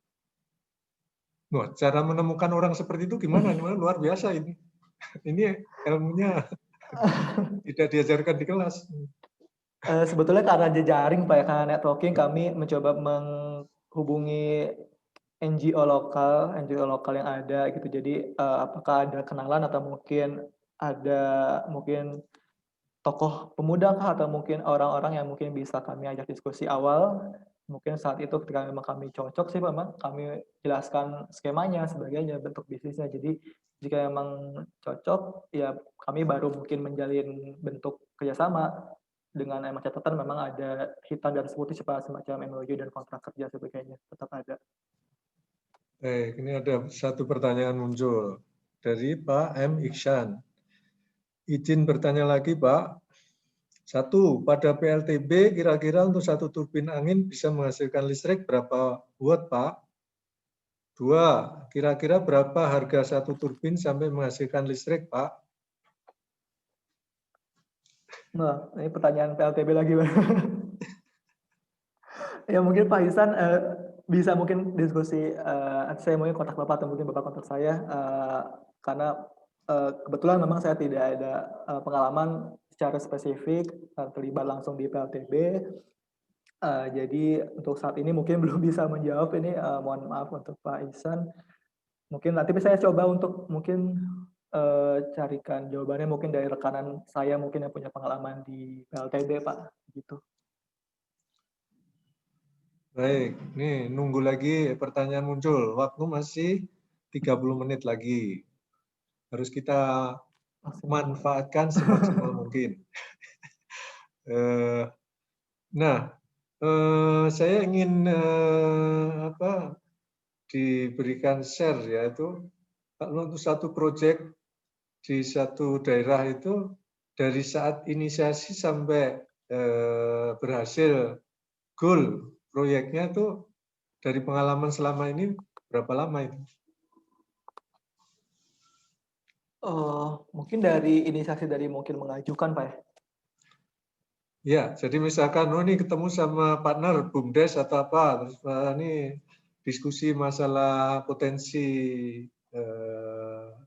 energi terbarukan dan community development-nya gitu kan. Nah, sepakat untuk bekerja sama. Terus kemudian ini harus membuat proposal sampai kemudian disetujui. Nah, itu dari pengalaman selama ini berapa lama itu? Mungkin saya bisa ketika saya di BK mungkin Pak ya, karena ketika di Senar ini mungkin ya belum secara spesifik mungkin mengajukan dana ke pihak ketiga gitu yang bisa mendanai kami untuk berjalan. Ketika di BK memang itu untuk time frame-nya sebenarnya tergantung mungkin pemberi dana, apakah mungkin ketika mengajukan, apakah mungkin itu ada jeda mungkin beberapa bulan sebelum memang terpilih sebagai grantee, sebagai menerima dana hibahnya. Dari sejak itu sih ya ketika memang dinyatakan sebagai grantee atau penerima hibah tentu saja semua tim bergerak bagaimana survei, bagaimana mendetailkan survei, bagaimana secara teknis maupun sosial itu bahkan bisa berbulan-bulan mungkin untuk sosial karena social preparation itu sangat penting. Terus dari situ saja mungkin sudah harus dimulai mungkin untuk izin-izin yang mungkin perlu didapatkan. Tadi saya sampaikan mungkin izin lokasi dan sebagainya IMB. itu juga mungkin cukup lama karena ya berhubungan dengan birokrasi juga, ya mungkin Bapak Ibu rekan-rekan juga tahu, butuh waktu yang cukup lama juga gitu. Dan kalau dulu mungkin IBK ketika di Sumba Timur itu butuh waktu 1 tahun Pak untuk akhirnya dinyatakan siap untuk konstruksi, artinya semua izin sudah didapatkan, terus, artinya secara, lokal, daerah desa pun tidak ada masalah lagi, itu kurang lebih setahu saya itu 1 tahun, dan baru setelah itu masuk ke konstruksi itu kurang lebih mungkin, 8 sampai 9 bulan jika memang tidak ada, isu-isu yang, bermasalah gitu. Jadi kurang lebih ya kurang dari 2 tahun sih Pak, jika memang, ideal ya idealnya dari mungkin awal sebenarnya. Termasuk kelayakan enggak itu? 2 tahun tadi. Termasuk FS Pak ya? Seingat saya iya sih. Karena terkadang IBK memang kadang sudah ada punya data surveinya, yang lama misalkan mungkin data debit sungainya yang mungkin tahun berapa atau mungkin sebagian sudah ada, cuma tinggal mendetailkan atau mungkin survei ulang, begitu sih Pak, termasuk mungkin akhirnya dinyatakan, layak dari sisi FS juga mungkin oleh konsultan juga dinyatakan layak ya, kurang lebih ya setahunan itu sih Pak, termasuk. Oke. Kalau di NTT, energi terbarukan yang menurut Pak Ihsan, ini yang prospek apa ini dari energi terbarukan yang ada di sana? Dari 3 daerah yang punya partnernya itu, partner lokal. Kami memang ya tentu saja PLTS sih Pak, karena memang, kalau saya lihat memang ya solar irradiance di sana juga cukup, tinggi juga, dan mungkin dia tidak butuh konstruksi yang banyak Pak ya, tidak butuh konstruksi yang banyak ketika kita mungkin masang PLTS, tapi mungkin PLTS-nya mungkin, rooftop gitu, jadi tidak butuh lahan, tidak butuh sebagai sipil dan sebagainya gitu. Saya itu mungkin PLTS sih Pak, karena mungkin kalau PLTMH memang mereka punya banyak sungai-sungai, debit juga cukup baik, tapi sayangnya, pemukiman dengan, sungai itu jauh Pak. Jadi memang seperti saya dulu di Sumba Timur ya, sungainya di bawah lembah gitu, di bawah lembah, mungkin hampir masuk ke hutan. Sedangkan merekanya berbelas-belas kilo dari fasilitas EBT yang dibangun. Jadi, secara cost untuk jaringannya nanti jadi lebih tinggi lagi sih Pak, kalau saya lihat begitu. Baik, ini ada pertanyaan muncul dari Pak Sukamto Agung lagi. Mau nanya, apakah Clean Development Mechanism (CDM) bagian dari Kyoto Protocol 2007 untuk pengurangan emisi karbon masih diterapkan saat ini? Kalau ya, tentunya ini akan mendorong negara-negara membangun energi terbarukan. Oke, setahu saya untuk mungkin penghitungan, karbon ya, dari mungkin carbon footprint dari setiap kegiatan, itu sebetulnya masih ada sih di beberapa platform. Ketika saya di ICLEI itu memang, ketika kami membantu kota-kota memang harus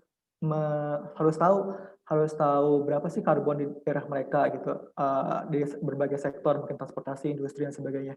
Itu mereka harus hitung, dan mungkin kalau nggak salah di KLHK juga ada platform juga, yang memang setiap kota harus setiap daerah harus memasukkan data tersebut. Jadi saya rasa sebetulnya, bisa termonitor dan tentu saja bisa, mendorong energi terbarukan yang ada, tapi sayangnya mungkin, tidak banyak insentif sehingga mungkin tidak terlalu menarik ketika mungkin, beberapa developer atau mungkin IPP masuk ke daerah tersebut, meskipun datanya sudah ada begitu.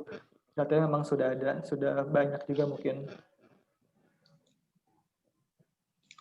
Baik, nunggu lagi nih ada pertanyaan muncul. Ngobrol lagi. Oh, ada pertanyaan lagi. Dari Pak Muharjono nih. Benar Pak Edi, banyak pengalaman-pengalaman Pak Ihsan yang tidak pernah diajarkan di bangku kuliah, dan kita semua ingin tahu ilmunya Pak Ihsan. Tuh. Di dalam kejelian menggait pendana yang potensial. Kita tahu bahwa bisa jalannya suatu proyek sangat bergantung pada ketersediaan pendana yang mampu dan komit. Untuk itu kiranya Pak Ihsan tidak keberatan memberi nomor HP-nya agar kita bisa kopi darat untuk banyak berbincang. Gimana itu, ada yang minta kopi Boleh, darat? boleh Pak Mardiono, boleh kontak mungkin via WhatsApp dulu nanti kalau memang kita. Kebetulan saya tinggal di Tangerang, di kota Tangerang, jika memang ya ada kesempatan di momen yang mungkin saat ini ada pandemi, jadi mungkin ada kesempatan kopi darat, ya mungkin ya insya Allah bisa saya usahakan, karena juga ya saya ingin juga banyak belajar juga dari Bapak Ibu dan rekan-rekan semua sih. Ini muncul lagi, oh ini dari Pak dosen loh ini, Pak Ahmad Kurtobi. Mas Ihsan, saya mau izin bertanya, bagaimana cara meyakinkan masyarakat untuk melakukan perawatan pada peralatan yang terpasang?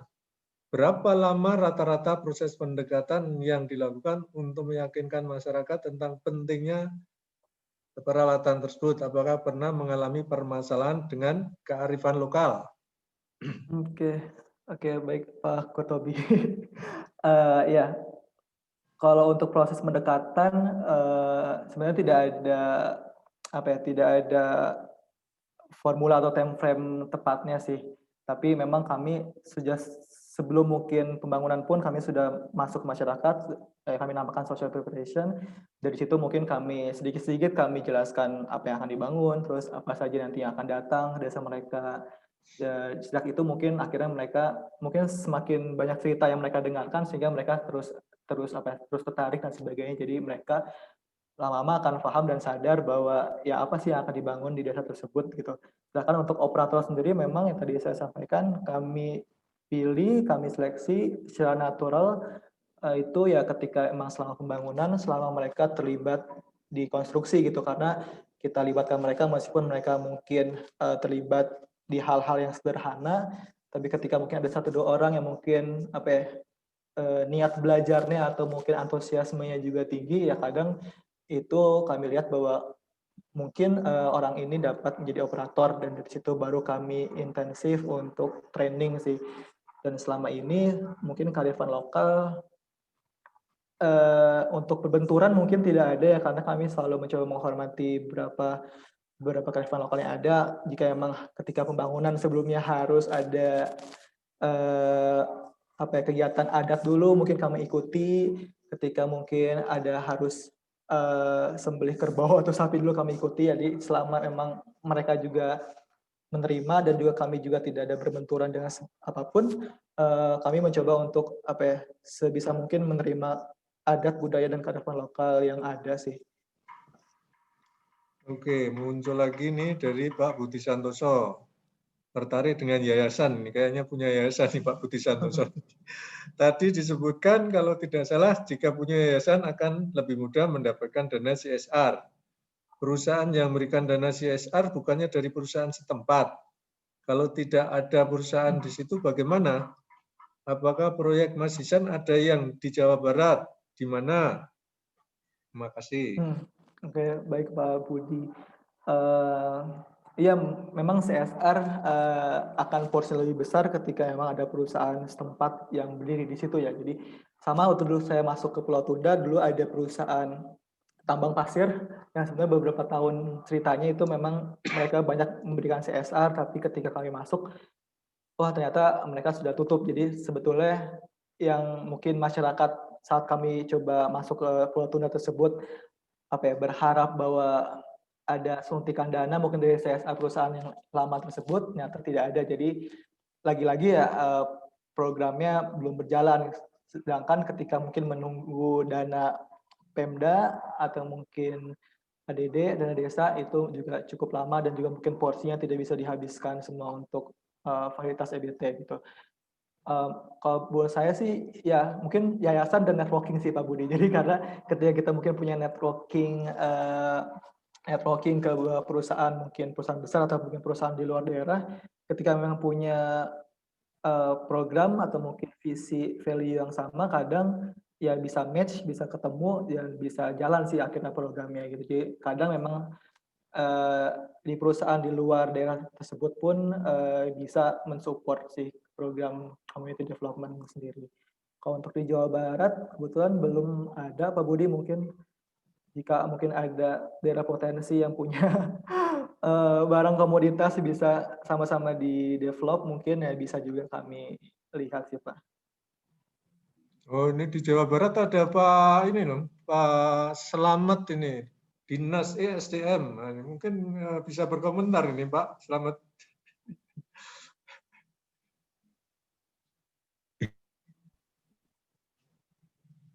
Pak.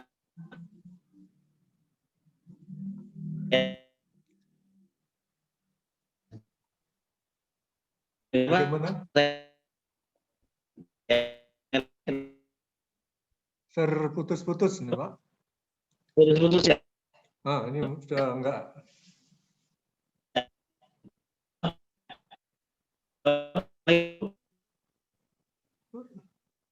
Terputus-putus sama mikrofonnya masih mute ini gambarnya Pak.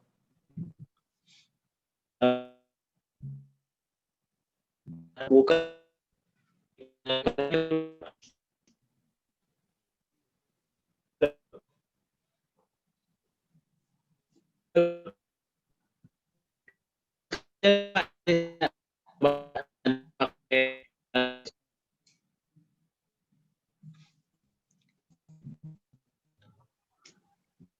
Belum di-unmute itu. Belum di-unmute, tapi ya muncul on-off, on-off.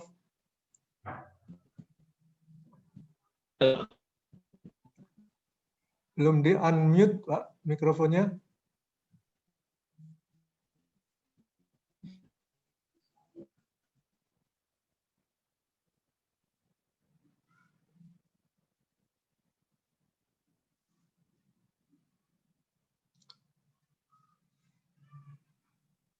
Oke, lanjut lagi aja.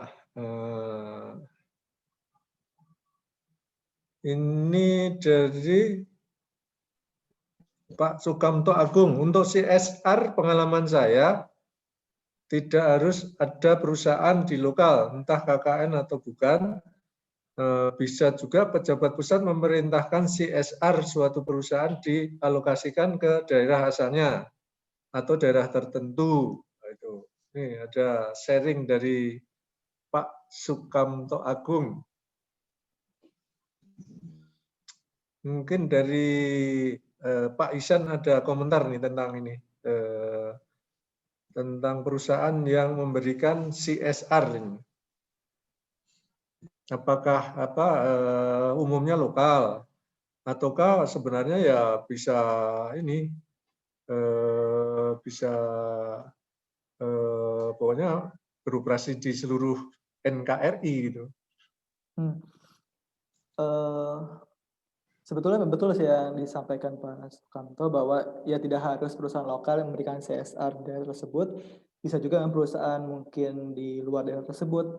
Yang tadi saya sampaikan selama mungkin mereka kadang perusahaan untuk CSR-nya di setiap tahun kadang berganti bidang, misalkan mereka mau fokus ke pendidikan, mungkin tahun depan ke kesehatan, atau mungkin kadang memang konsisten misalkan di akses air bersih atau mungkin sebagainya. Jadi selama mungkin arahnya atau mungkin match dengan program CSR mereka, bisa juga memang kita mengajukannya Pak gitu. Atau mungkin jika mereka tidak ada program atau mungkin topik atau mungkin bidang khusus, ya bisa juga Pak memang diajukan gitu sih Pak. Baik, kita nunggu lagi pertanyaan muncul atau komentar muncul.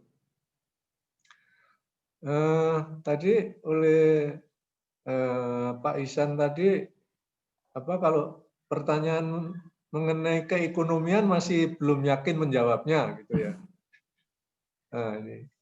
Nah, sebenarnya supaya dia punya nilai ekonomis yang tinggi, itu pendekatan proyeknya seperti apa? Misalkan tadi kaitannya terus sama pertanian yang memerlukan listrik atau apa gitu ya. Kalau listriknya saja mungkin keekonomiannya tidak terlalu kurang begitu kalau punya pengalaman proyek itu nggak terlalu bangga ini gitu karena keekonomiannya mungkin masih ini apa balik modalnya lama gitu. Iya, Pak. Nah, itu gimana itu? Iya, betul sih Pak. Sebetulnya yang saya sadari itu ketika memang kalau memang visi awalnya hanya berfokus pada tadi ya menjual produk hardware tentang SAS, itu memang ya nilai keekonomiannya atau mungkin keberlanjutannya nggak ada gitu bagi perusahaan misalkan. Namun ketika kami memilih arahnya ke arah productive use, terus juga di situ emang ada sebuah produk yang mana kami juga bisa mengkonektingkan produk tersebut dengan market atau pasar yang ada gitu. Jadi di situ baru kami melihat bahwa oh berarti energi memang yang sangat bisa memang menjadi katalis, menjadi tools untuk membuka keekonomian masyarakat saja gitu ke masyarakat antar pulau kah atau mungkin antar daerah tersebut. Jadi tentu saja makanya kami mungkin memilih untuk mengarah ke arah situ. Jadi karena memang nilai ekonominya mungkin lebih terlihat ketika memang digabungkan dengan kegiatan produktif yang ada. Begitu sih Pak. Itu apa contoh-contohnya apa? Selain kaitannya dengan apa fasilitas produksi, tentunya juga ada kaitannya dengan apa infrastruktur gitu ya. Menambah kemajuan, katakan yang semula listrik nggak ada, internet nggak ada. Internet nggak ada, nggak dapat informasi. Misalnya mau menjual produk kemana, nggak ada informasinya. Tapi begitu listrik ada, punya internet, bisa nyambung kemana-mana, sistem informasinya bisa langsung ke marketnya, gitu kan ya. Iya. Jadi itu apa? Ada banyak dimensi yang bisa muncul dari apa? Proyek kelistrikan dengan energi terbarukan. Ya, betul sih Pak, karena kalau saya lihat dari beberapa program lama di IBK, itu memang ketika masuk suatu daerah mungkin awalnya nggak ada listrik, terus juga mungkin nggak ada jaringan seluler di situ, apalagi internet. Ketika mungkin sudah dibangun, sudah masyarakat merasakan listrik untuk rumah tangga, dan beberapa lama kemudian semacam seperti operator jaringan telepon juga masuk situ Pak, jadi memang membangun BTS dan sebagainya, karena mungkin ya sudah ada listrik yang lebih reliable untuk mensupport BTS mereka begitu Pak. Jadi memang ketika ada listrik ya atau akses energi ya semua dimensi yang ada di kehidupan mungkin ya bisa terbuka juga gitu Pak. Gitu. Baik, ini muncul lagi nih Pak LD. Saya ada pertanyaan Pak Hisan. Proyek-proyek Bapak saat ini di daerah mana yang banyak mengalami tantangan dari segi kerjasama dengan daerah, dan daerah mana yang sudah sangat mendukung dan memudahkan proyek Bapak? Yang masih sulit, nah ini masih sulit penetrasinya, dan yang sudah akrab banget. Nah ini kalau sana udah terbayang, inilah teman-temannya ini. Sebetulnya semua daerah punya tantangan masing-masing. Mungkin karena saya cukup ada pengalaman di Indonesia Timur, di NTT, jadi ketika Sinari mau masuk ke NTT pun maksudnya juga sudah cukup terbayangkan kehidupan sosial masyarakat NTT seperti apa gitu. Bagaimana kami harus mengawali penetrasi di masyarakat atau ke orang tersebut tuh seperti apa. Jadi ya kalau untuk ke daerah, kalau NTT mungkin bagi saya ya secara networking juga mungkin saya juga ada beberapa kenalan, jadi ya bukan cukup mudah tapi mungkin cukup mudah di tracing atau mungkin cukup mudah dipahami sih Pak untuk penetrasi gitu. Baik, ini dari Pak Selamat Mulyanto, ini Dinas SDM Jabar. Tadi yang internetnya nih, mohon izin Pak, punten internetnya internet saya unstable. Mungkin saya bertanya, apakah pernah ada program di Jabar? Nah, ini pertanyaannya. Dan bagaimana upaya peningkatan ekonomi masyarakatnya? Terima kasih. Ini bisa masukin proposal ke Pak Selamat loh, Pak Izar. Oke, baik Pak Selamat. Kebetulan kami belum ada, atau saya sendiri belum ada program di Jabar.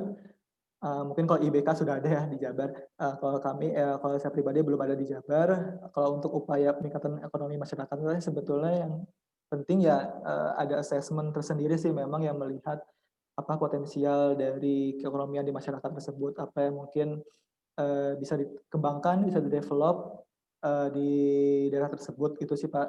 Dan mungkin ya lagi-lagi social development atau mungkin pendampingannya itu perlu diperhatikan karena ya mungkin masyarakat tidak bisa secepat itu juga Pak ya mungkin diubah kebiasaan atau mau diubah kulturnya, harus mungkin pelan-pelan diubah mindsetnya untuk sama-sama mau memang bergerak atas potensi mereka yang ada sendiri di daerah mereka.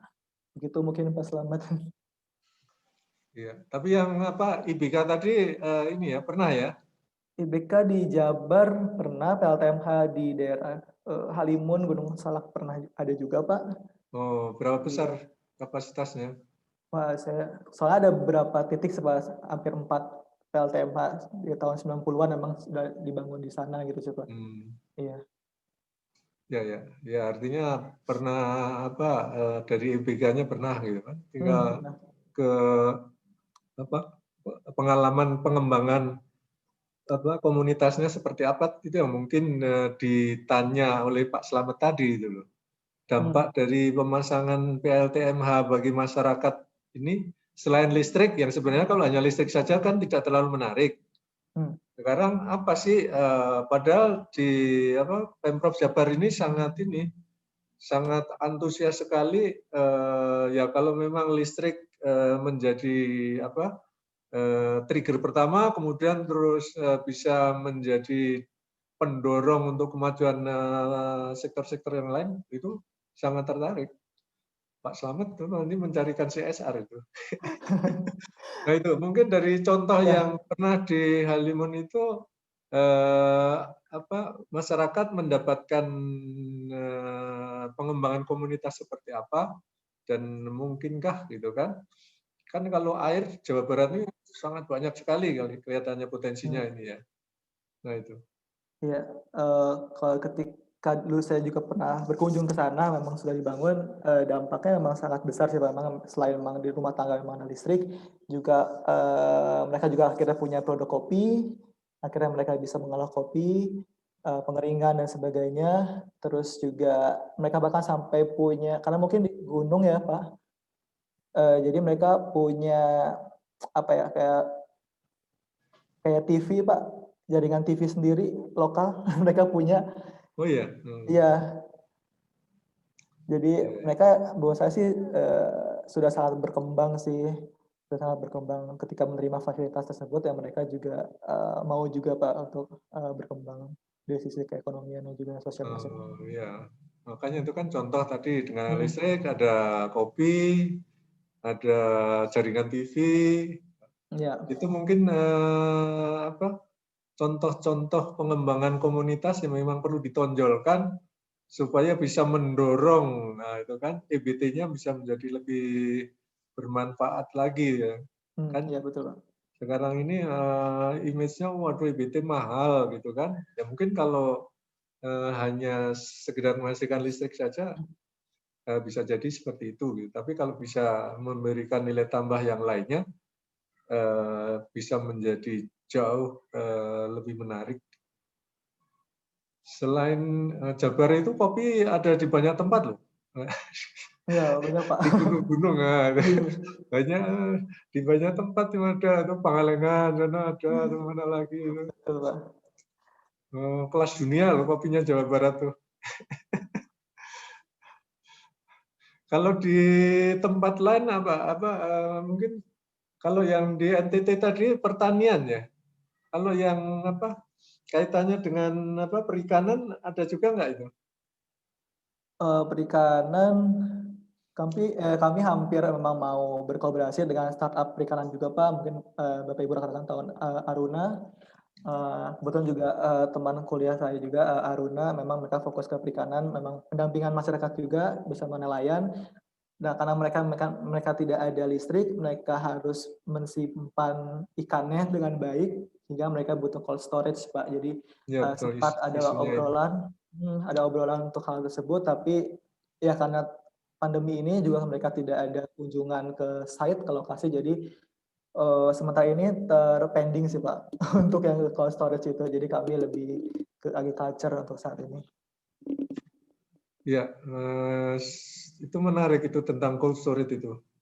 Jadi kan kalau nelayan dia bisa nangkap ikan, dapat ikan banyak, nggak disimpan ya cepat busuk, ikannya nggak punya nilai, Iya. tidak berharga lagi. Tapi kalau disimpan di cold storage bisa bertahan harganya gitu kan ya. Terus kemudian juga dengan rel listrik ada internet, bisa mencari apa pembeli yang harganya bisa yang paling mahalnya gitu kan. Tidak, bukan yang paling murah, ini bisa milih pembelinya gitu loh. Menurut saya itu apa aspek-aspek positif yang perlu digali, ditambah-tambah nih ya, faktor apa saja sih yang bisa menambah kemajuan masyarakat Indonesia ini gitu kan ya. Gimana Pak Hisan?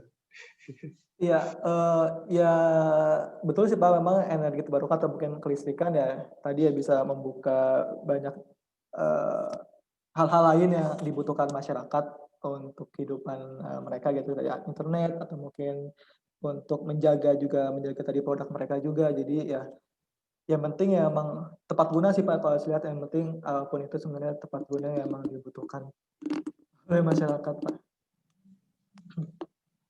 Masih 3 menit lagi, ya kan? Silakan kalau ada yang mau bertanya langsung ya kita manfaatkan kan 3 menit. Nggak terasa kita ngobrol tuh ya tahu-tahu udah 5:30 gitu aja. Dari pengalaman apa menjalankan startup ini semakin mantap, yakin, sukses atau ragu ya gitu kan. Jadi gimana nih jawabannya? Ya sebenarnya ya setiap saat mungkin ada rasa deg-degannya Pak ya, maksudnya karena ini juga mungkin berumur masih baru, terus juga memang secara meskipun visinya sudah jelas, tapi mungkin impact-nya juga belum terlalu terlihat. Makanya kami juga terus mencari investor baru, investor lain yang mungkin bisa mensupport kami.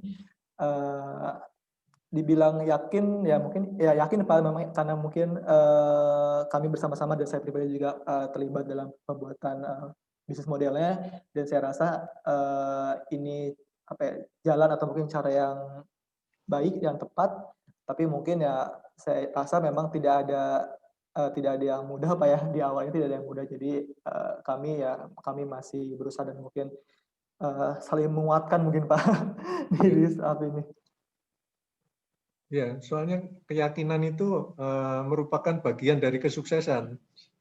Iya Pak. Kalau sudah nggak yakin, nah itu udah susah gitu kan. Contoh saya di kelas memberikan contoh itu yang akrobat sirkus Cina misalkan dia harus berjalan di atas tali gitu kan. Bagaimana dia itu bisa menyeberangi tali itu karena punya keyakinan. Ya. Kalau nggak yakin jatuh gitu. Ini contoh ya. Jadi saya tanya ke Pak Hisan ini yakin nggak gitu kan? Harus yakin karena kalau nggak yakin itu sudah mengurangi apa tingkat kesuksesan. Kesesat. Risikonya semakin tinggi. Iya, Pak. Baik, Halo. ini tidak terasa Halo. waktunya. Oh, habis waktunya. Halo. Ya boleh aja satu pertanyaan dari Pak Kresna itu untuk ya Enggak gini silakan. Pak.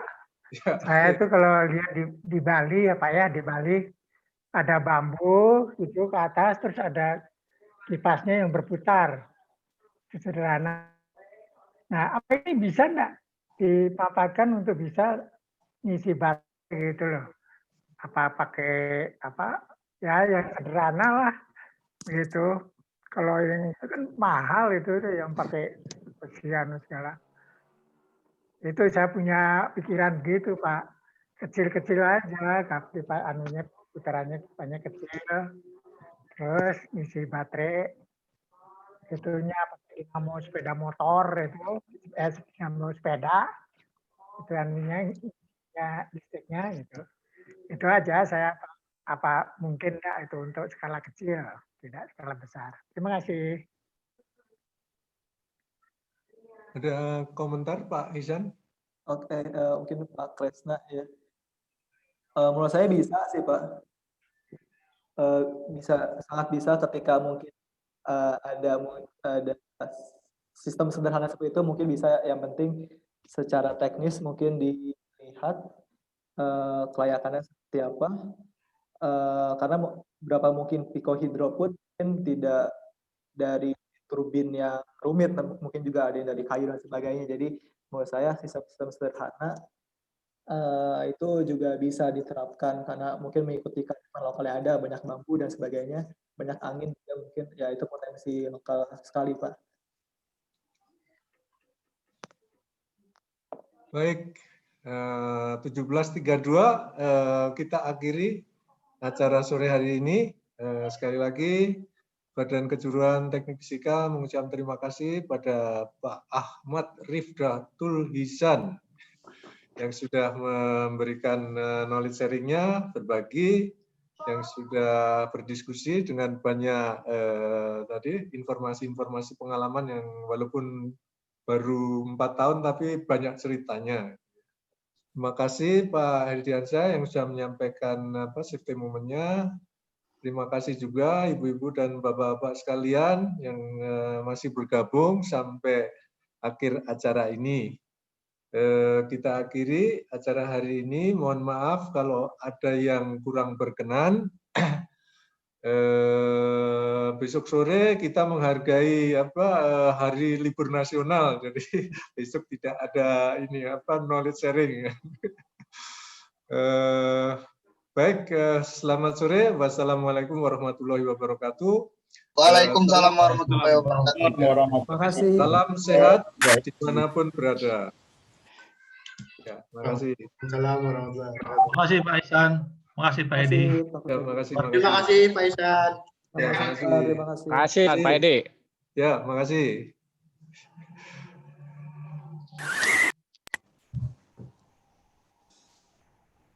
In live Pak Edi.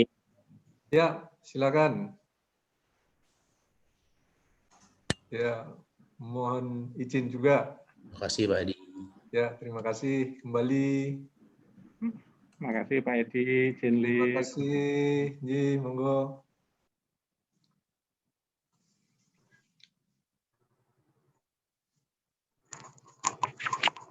Terima kasih Pak Edi dan Pak Ihsan. Izin live. Ya, terima kasih Pak Faisal.